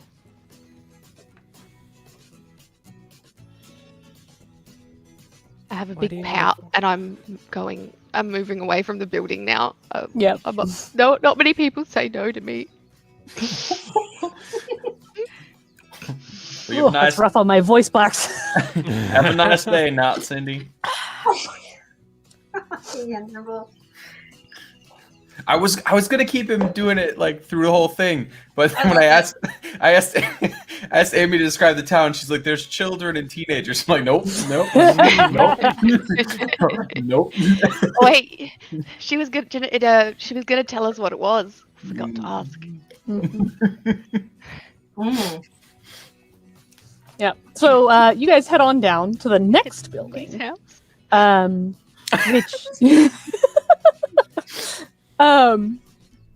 which is a very quaint, cute little house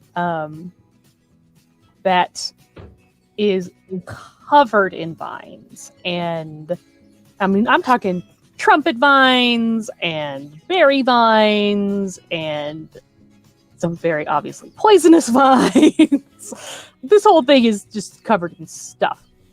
And the door to this building is rough sawn wood with the bark still on the exterior side. This looks a little more like it. Yeah. Hey, why did you need a forge? I just wanted to make something, but I'll show you later. All right. A gesture to like the bag on the side of my hip. Oh, all your trinkets. Yeah, I guess. And knock on the door? Yep. Right. You knock on the door. There's no answer. You knock a second time and a little more forcefully.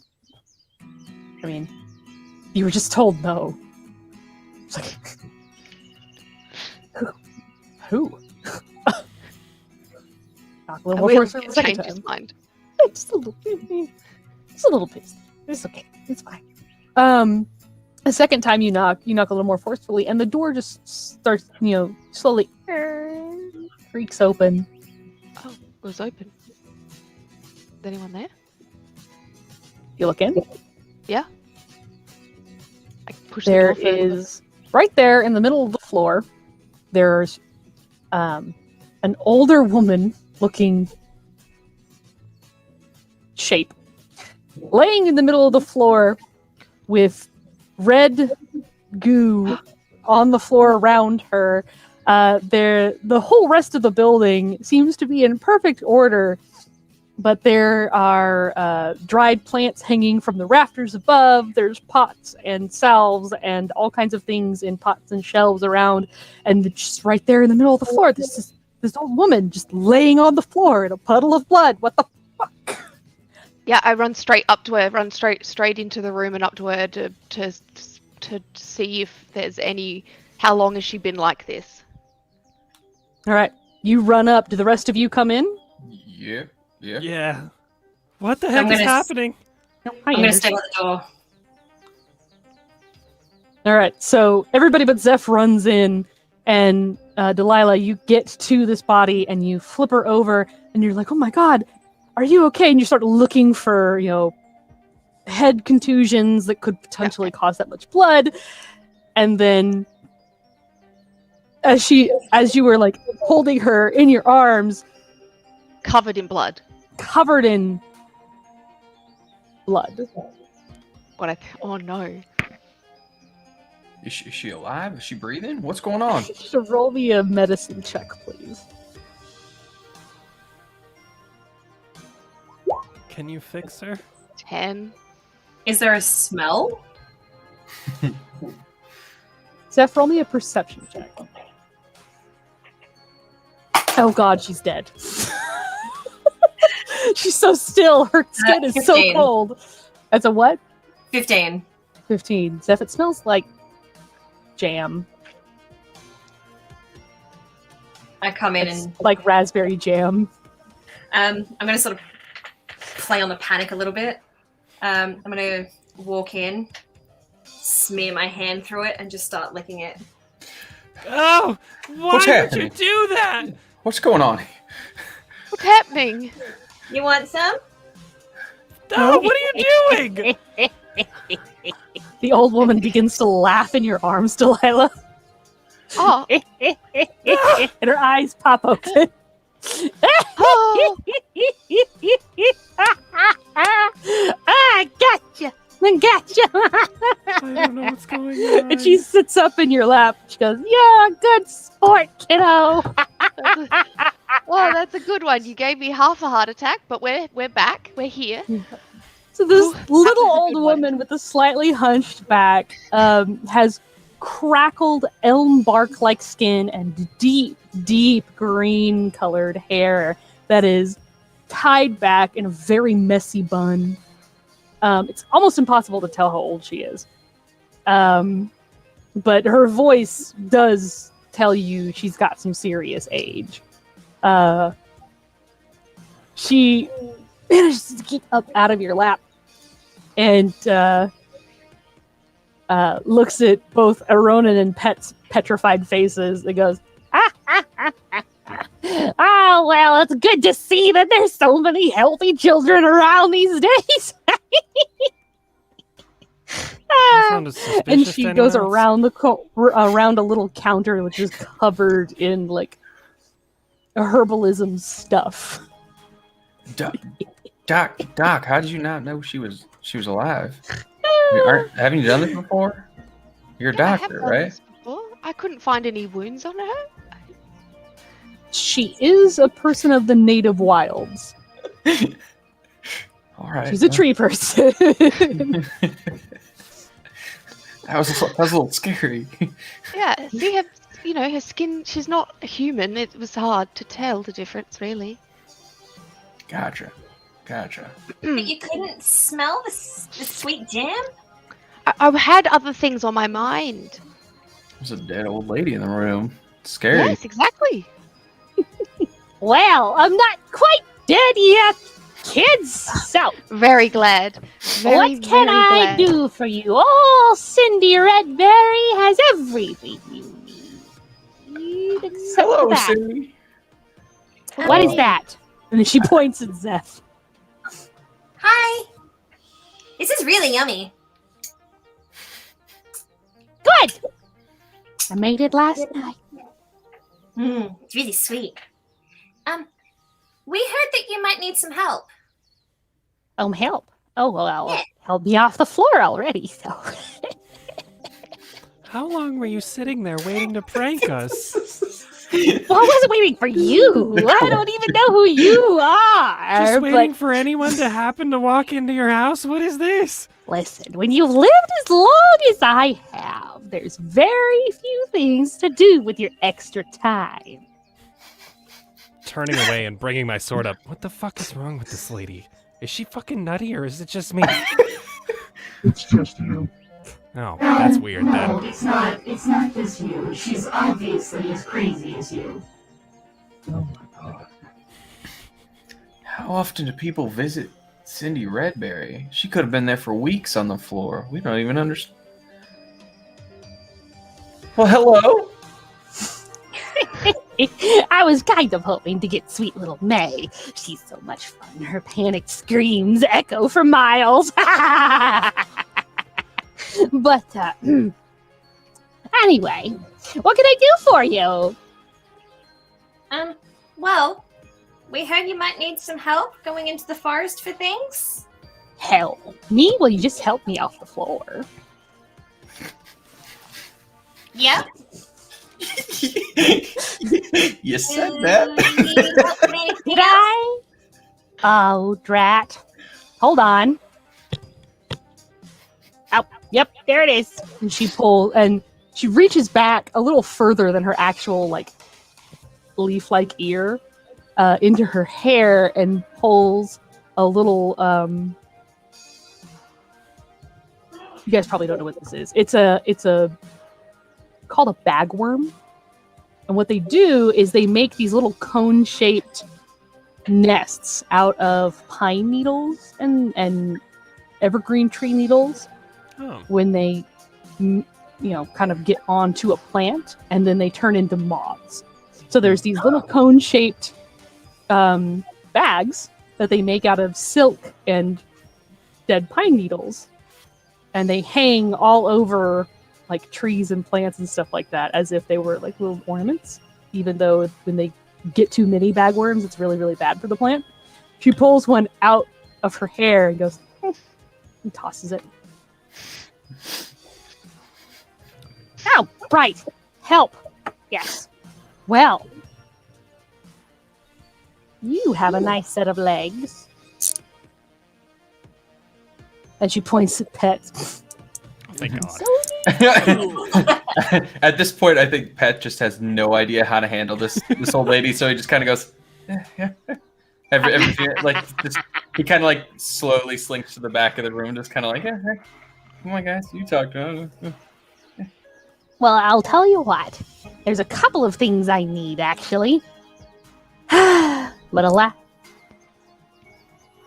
you have to go all the way to Old Karen Farms to get them. Where's that? Where's that? Ooh, Oh, snap. it's south of town. But I don't like going there. Why not? Why? It's too far to walk! And there aren't any Oh. elm trees on the property. Do you need elm specifically? Boy. Look at me. Do I look like an aspen to you? No, I can and ask we have something, seen an that's aspen. for sure. I turn away, I'm sorry. Nice one. Don't encourage him. If he gets us killed, what happens to the rest of it? So then, would you be interested in going to Karen Farm? We could probably do that. Wonderful. So, there's a list of the things I need. And she Thank you. pulls out a rough piece of paper with several notes on it. And she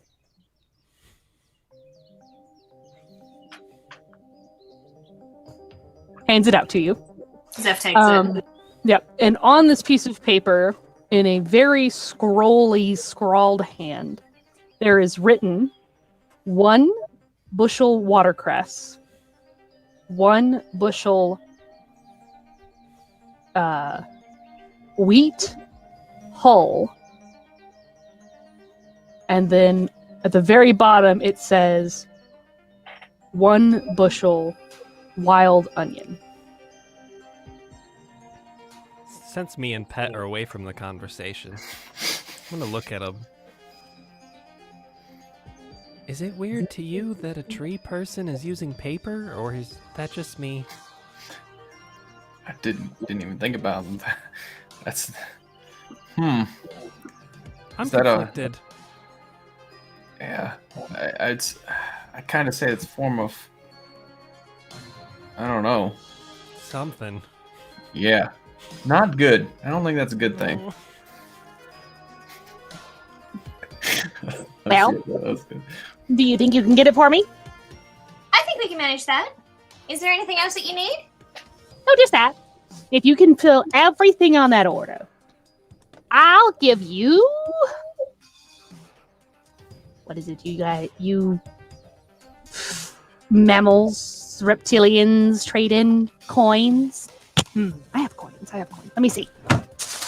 Do you know anything about the smithy next door? The smithy next door?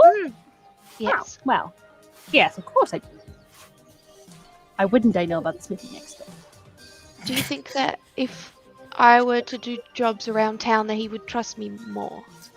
Arvul? Arvul doesn't trust anybody.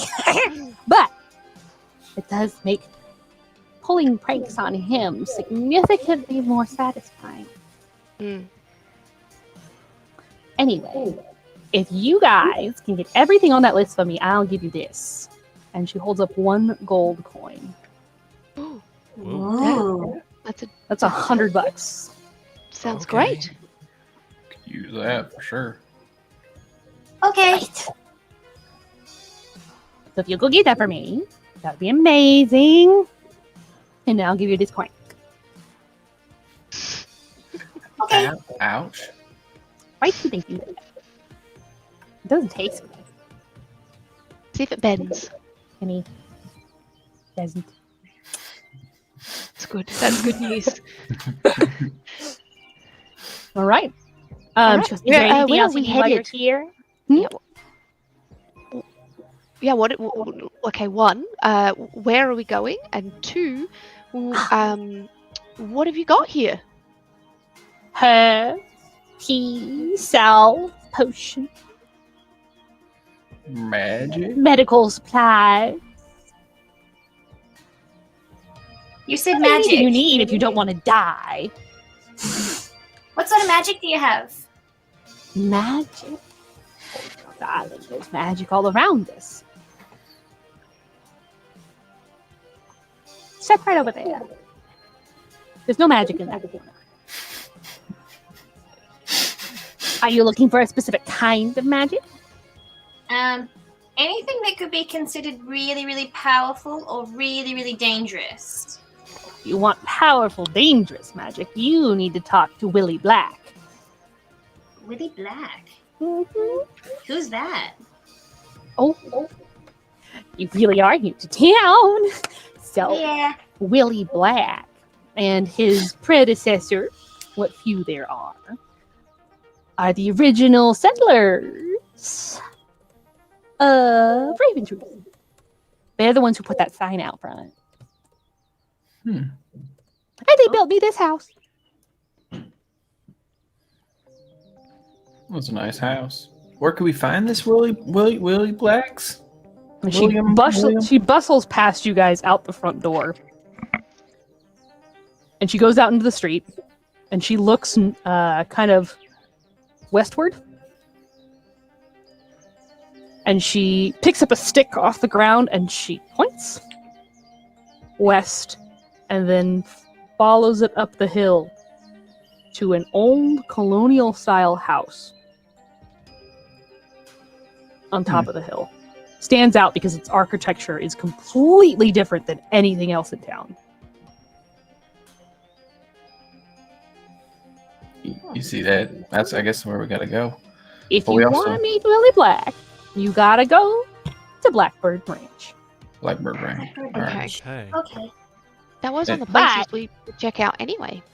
Before you do that, just in case Bucket killed you, go to Karen Farm and get my things for me. You could Yep, do I'm that. on the list. In Is that- case what? Bucket kills you. Who's Wait, Bucket? What now?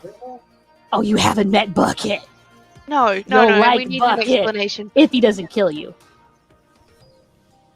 This is Why very would he kill confusing. us? Who's Bucket? Yeah, why would he kill us? I told you, you'll meet him later. It's fantastic. Wouldn't It's- ruin the surprise. Oh boy. Well, we'll go I get do your like things surprises. first, I guess. Right. It's a bit of a trip, so make sure you take some lunch with you. Day trip? Overnight? Oh. Well, it depends on how fast you walk and how fast you find the things you need. Might be overnight. It just depends. Right. Might head to the general store then. Yep. Well, if you I'll head to better the get general started. store, make sure you don't tell May about my little prank after we said it. Got it. Okay. Should we send her your way so you don't have to stay on the ground very long? Nah, I'll send her a letter. I don't know if that's quicker. How fast is your post around here? Oh, well, local post goes real quick because it's usually just down the street. But anything else is questionable at best.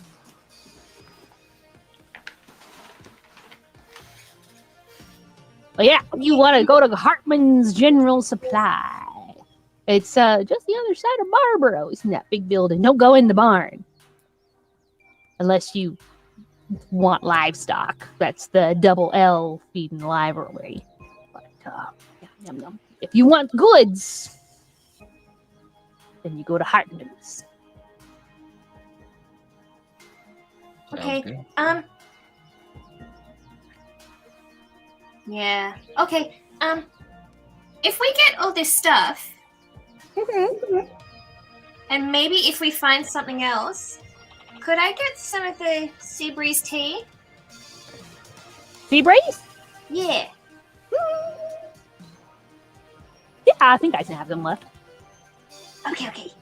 Seagrass is hard to get out this far west. Yeah, no doubt. I'll have to contact my live oak cousin. I hate him. This woman. Oh my god. I love Cindy Redberry, FYI. She is so much fun. She's wild. Well then, on you go. I'll about your business. All right. Okay. Thank Don't you. lose my note. Day. Have a nice day. We'll see you. We'll Thanks. see you in a bit. Thanks, Sydney. Cindy, sorry, wrong name. Sorry. I'm the one with Alzheimer's. Don't you come after me like that. Alzheimer's. Oh no. So walking back up the street, I just want to duck back into the blacksmith. What was his name? His name was Arvolb.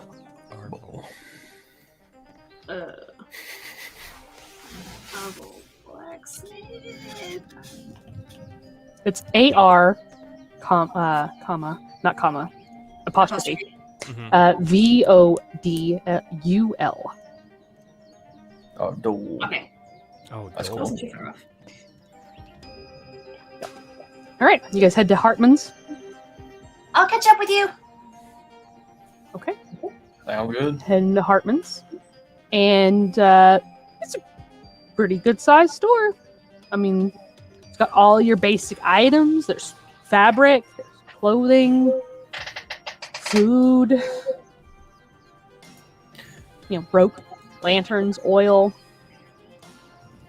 Any nets? No, there's no nets. Okay, no need for some nets. We do need some food though. Food would be great. You guys want to just get anything specific, or just food in general? Maybe just some. I think you're muted, Haley. There it goes. I forgot. Oh yeah, I want to get some oil, please, for Some my oil. Okay.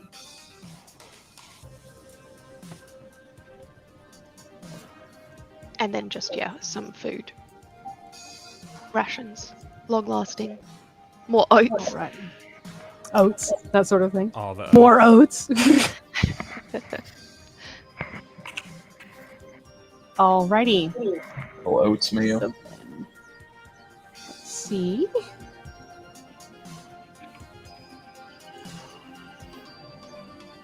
These jams. Rations. I'm vibing with these jams. Thank you. You're welcome. Oh, I should probably switch it up now that you guys aren't finding dead bodies.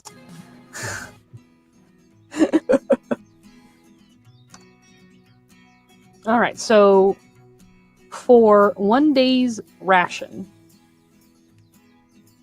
it is in which we'll feed all 4 of you for 1 day. It is 5 silver. Oh. God. Yeah, You guys each ration weighs about 2 pounds. Do we just want to risk it and hunt? I think that's a yeah, lot. I think that we'll just do some hunting. I think. Oh God. Okay. That might be the play. That might be the Yeah. play. What was there oil? What was the cost of Yes, there is a flask of kerosene oil for 1 silver. That's Yeah, a I'll little grab bit that. on budget. All right. So you bought 1 flask of kerosene oil for 1 silver. Can I whisper when- into my sword? Do you think we need anything here? Do you think we need anything here? I don't think so. Good point. Good lord. Surrounded by idiots. Do you have any rope, child? Let me see. Oh yeah. Don't forget to grab a torch. but I light need a yourself on fire torch. with it. I need you in one piece. I have both of those things. Good. Then you're set. Okay, thank you.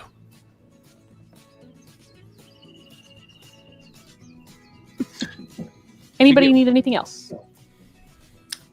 Nope, should be good. I'm not there. Did Oh, you get it's Seth. Did he need anything? He scampered off somewhere. Zeph said he'd catch up. I don't know if he needed anything though. Right, should we just wait on the porch for Zeph? That's probably a good idea. You got what you needed there, Doc? Yeah. All right, good. Alrighty. Zeph, what are you doing at the blacksmith's? Hey, Arvold? Yeah. What's up, kid? I'm sorry if I'm prying. I just wanted to know how you got those scars. And if Jeez. yeah. And if it was Bucket? No. It wasn't Bucket.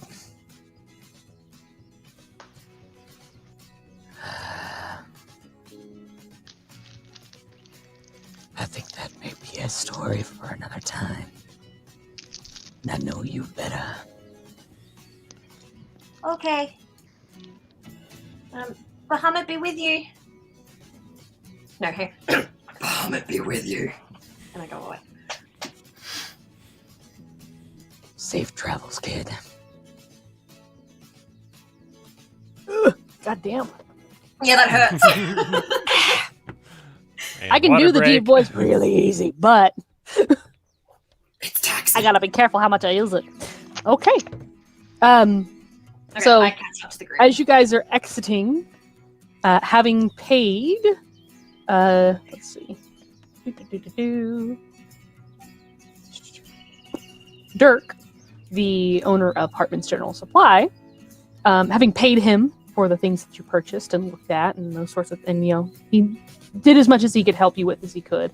You did also notice that on the counter was a book that looks like a catalog you could probably order things from. But those will probably have to be delivered from out of town, which means they're going to take a little while to get there. So as you guys are exiting, Delilah with your oil, you guys see Zeph coming down the street. Staff in my hand. Swinging. Yep. Hey, buddy. Hey, Pat. Thanks for waiting. Oh, of course. Is there anything you needed to buy? We didn't ask. You kind of ran off, so we just want to make sure it's not to leave if you needed something. Give me 1 second. Fly in. And Hi. the rest of you guys hear, oh, giant lizard! No, I'm sorry. It talks. Okay. Not a lizard. What can I do for you? Welcome to Hartman's General Supply. What could Dirk get for you, Zeph? Just wondering if you had any high quality paper and some really good ink. Paper. Yeah. Yeah, questions for that very often. Well, I do have some high quality paper. I don't sell very much of it, so I only have a couple sheets, but he pulls out a little wooden box with a slide top, and he opens it and he pulls out a really nice sheet of vellum, which is perfect for spellcasting. Whoa. It's 2 silver per sheet. And if you're wanting ink, specifically, I assume if you want this nice paper for spells, right? Yeah. I I have 1 bottle, and it'll take me a few months to get any more, but I do have one, and it's gonna run you about 10 gold. Oof. Yikes. Oof. Being a spellcaster is expensive, y'all. You know How what? much? Hold on to it for me, and let me get some funds behind me. All right. Sounds like a plan. Okay. Do I need any components? Do you have a spell focus? My staff? Mm-hmm. So most of your components, if they're not consumed by the spell, will be taken care of by your staff. Yeah. So as long as the item is not consumed by the spell, you don't have to purchase it. Cool. Just double check. While Zeph's in there, I'd probably lean over to Ronan and be like, "So you think Cindy's paper was like a family heirloom, or just family? Was it family?" Oh, Okay, I'm don't good. put that image in my head. Oh, That's it's sinister. been in mine. So ever since you said something, it's been in mine. So I'm trying to get it out of my own. It's racking my brain. I'm so conflicted. That seems so weird. It's inappropriate to ask, right? I think it's inappropriate to ask. Yeah. I don't realize a lot of things sometimes, but that one I think it would be inappropriate if I asked her. I feel like Jeanette would tell us. Good call. We'll have to keep it in mind. Yeah, next time we see Jeanette. Mental note. Yeah, thank you. All right. Zeph, is there anything else that you need before you exit? Was there any? No, we have a cleric. Thank you. All right, little guy. Have a good one. And You he too. puts the top back on the paper and puts it back under the counter.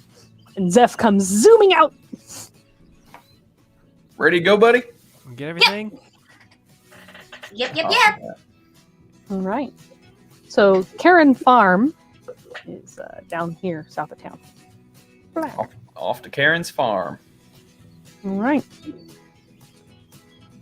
Once you guys get kind of out of visual distance of the town, you notice that the trail here, the road here, starts to turn into more of an animal track, and there's still very obviously some wagon ruts for a little bit, but it gets overgrown pretty quickly. So I'm going to need somebody who is proficient in survival. Make me a survival check to keep you guys on the right trail. Not me. I'll do it. You'll do it? Get it. I do it. Do I got it. a dirty 20. Nice, let's go. 21. Nice. Stealth, not survival. Oh, wait.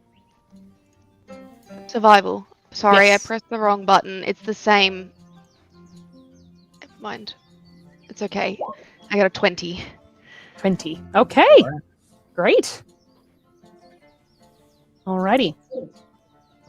So then, you guys are heading down this track, and Delilah is like zoomed in on these I got old this. wagon ruts. She has got this. And she manages to keep you guys on the right path, even though there are sections that you go through where it branches a little bit here and there. And having left the town 9:30, 10ish o'clock after your shopping and your conversations and near-death experiences via heart attack. Thank you, Cindy. You guys managed to reach a opening in the trees as you guys have entered kind of a forested area at some point. And when the trees opened up, you find the remains of an old post fence. I'm not talking like a picket fence. I'm talking, there's a post and then there's two crossbars that lay across from the top of each post towards each other in a kind of an X mark. And a absolutely destroyed old gate. And just the other side of that post is a heavily overgrown wheat field. Well, And there's the wheat. wagon tracks continue on into it. It's now just a little after noon. Has anyone got that list of things that she needed? Yep, I do. We should So grab we the wheat need- on the way back, so then we're not carrying a big bundle on the. Oh, that's There's a good plenty idea. of it. Yeah, that's what I was thinking. Good call. Okay, yeah. We need wheat hull. We need 1 bushel of wheat hull. We need a bushel of watercress and a bushel of wild onions. Okay. All right. Very nice. Should be easy enough. Hey, if we can't find watercress, I found some last time and got some, so they're not as fresh. All right. All right. So we know where the wheat is. We got that, the wheat hole. So I guess we're going to We have continue a- on. Look around. Yeah. Yeah. Mhm. Continue on. So you guys continue on, and as you pass through the wheat field, you can tell that this farm has not been in use in a couple of years at least.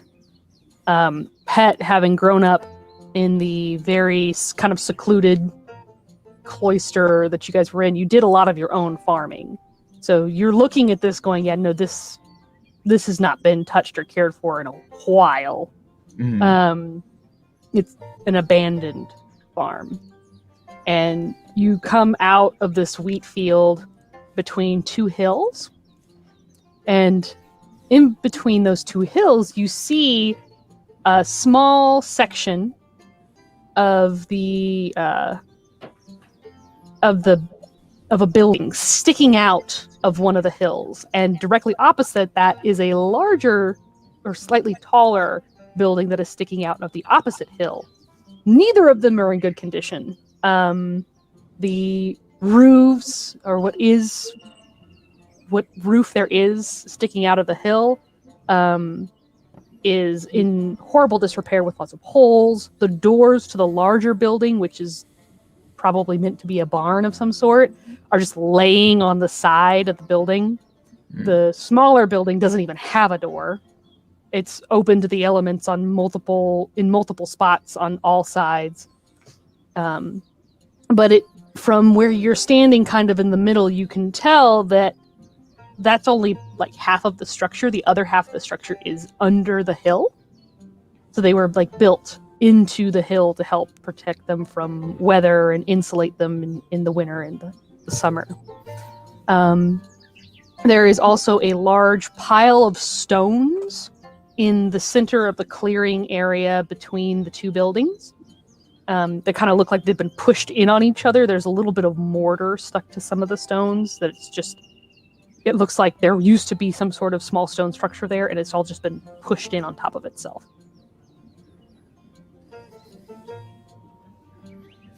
You want to check them out? Yeah, that'd be great. Maybe we can find something left around. Be careful, maybe Bucket's here. Yeah. I think that they said not to go to Bucket and to go here first, so I'm hoping that Bucket's not around.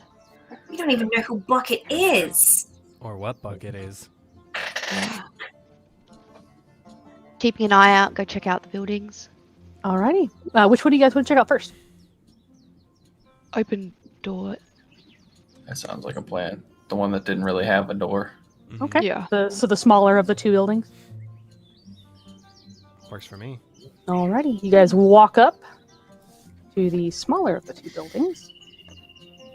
And the interior at one point had some sort of slat covered floor, although it is clearly not in good repair at this point. A lot of it is rotted away. But you can clearly see that this used to be a home. There is an old potbelly stove still sitting on a small chunk of flat rock that is right up against where the wall becomes earth. And you can see where the interior of the building continues in underneath the hill.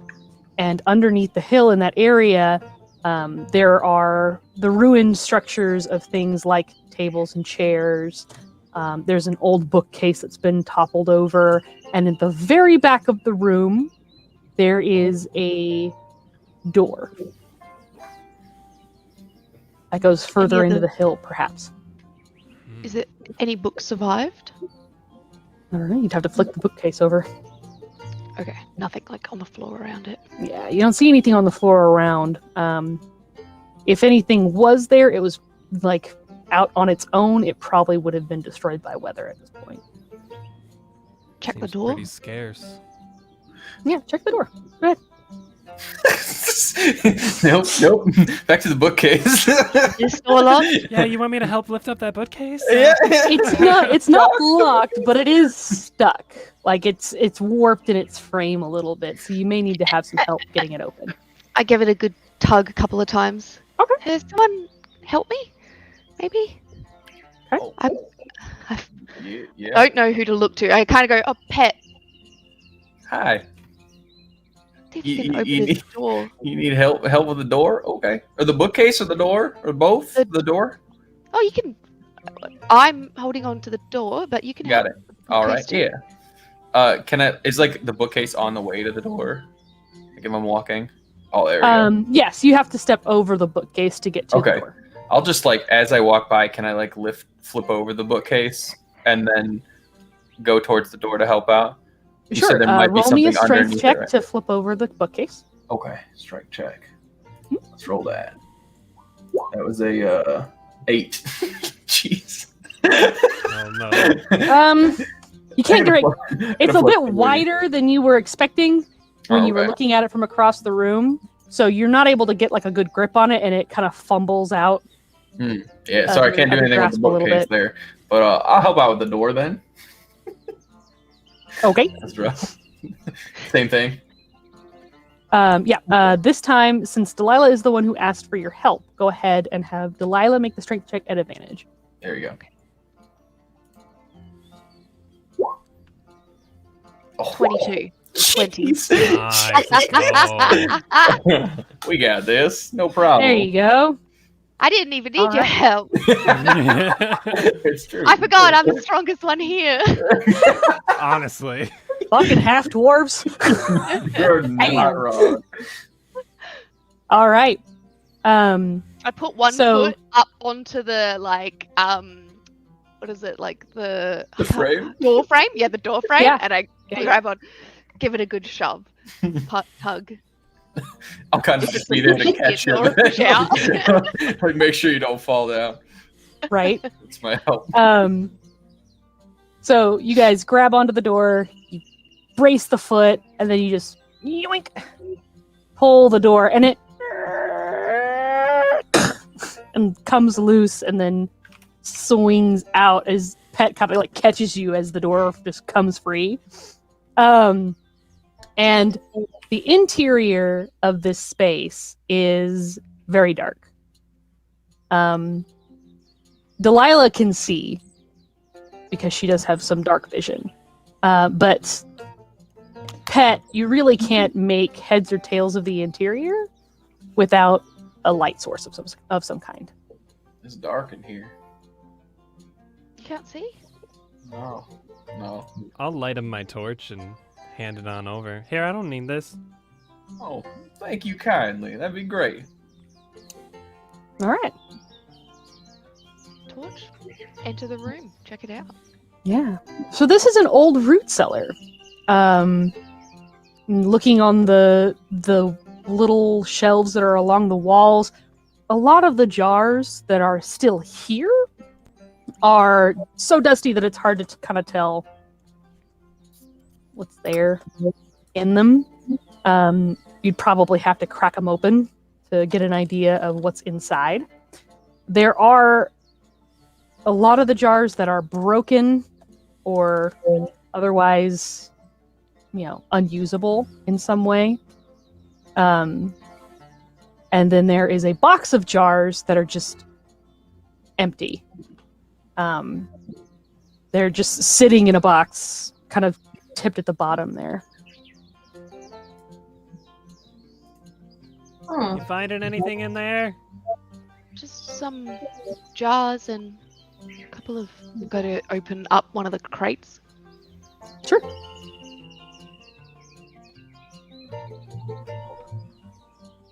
Alrighty, you guys open up one of the crates, the little smaller crates down there at the bottom. And as you guys are kind of rummaging through this stuff, I'm going to put your icons on the map here. Uh-oh. Don't be a mimic. Don't be a mimic. Don't be a mimic. Don't be a mimic. Yes.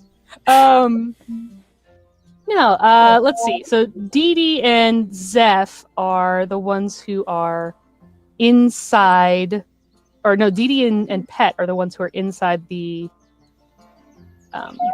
root cellar, correct? Zeph and Aronin, you guys are still outside in the main building? I was Yeah. at the doorway. You're at the doorway? Yeah, I was screaming in, seeing if they found anything. Okay. You push you there at the doorway. And where is Pet? Where's Pet? Oh, I'm right here. no. I'm right here. Hello. Hi, Pet. Very good. Aha! Your icon decided to There I am. bounce. Oh, he's so much bigger than us. It's true to size, actually. Let's make it a little bigger. It's fine. I need a Ronin to roll me a perception check. Okay. Oh.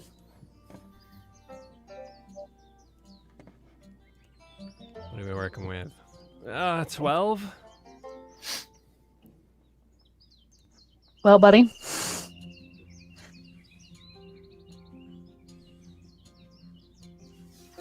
As you are standing there watching them investigate, and you're watching Zeph kind of snoop around, trying to get under the bookcase with his fingies, try and reach and see if there's anything underneath there. Could be magic books. Who knows? You hear a noise behind you. Oh. And you slowly turn around to see that on the hill opposite you, the one the barn is built into, there is a large canid of some kind. And then another one joins it on the top of the hill. And another one joins it on the top of the hill. Oh. And another one comes around the side of the barn. Guys. Level 3. Level 3. And another one There's four of us, remember? comes around the well, or the collapsed stone structure that you guys saw.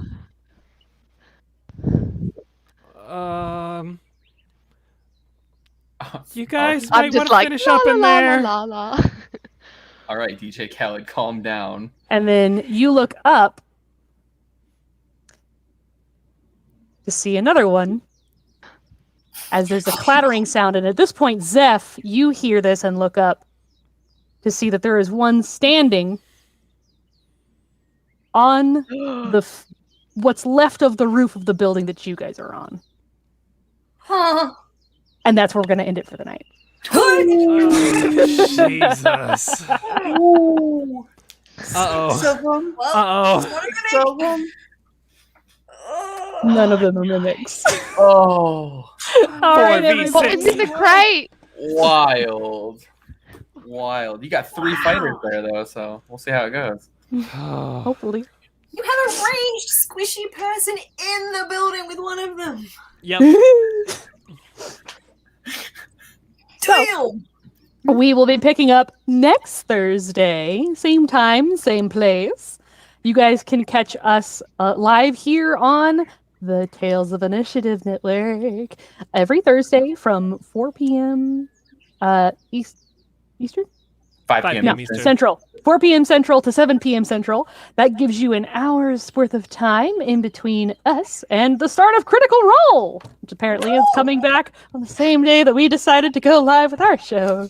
Yay! That's not It's the nerve-wracking at pregame. all. We're just pre-gaming. That's all. Yeah. We're the pre-show. We're the Yeah. pre-show guys. So we really hope you stayed Yeah. for this. Yeah. You've got an hour till that starts. That's going to be fun. Got 2 And hours. I am so excited to see how you guys don't die next week. We'll find out. We'll find out. And Um, next week's finale. You guys have a great rest of your week, and we'll see you back here next Thursday.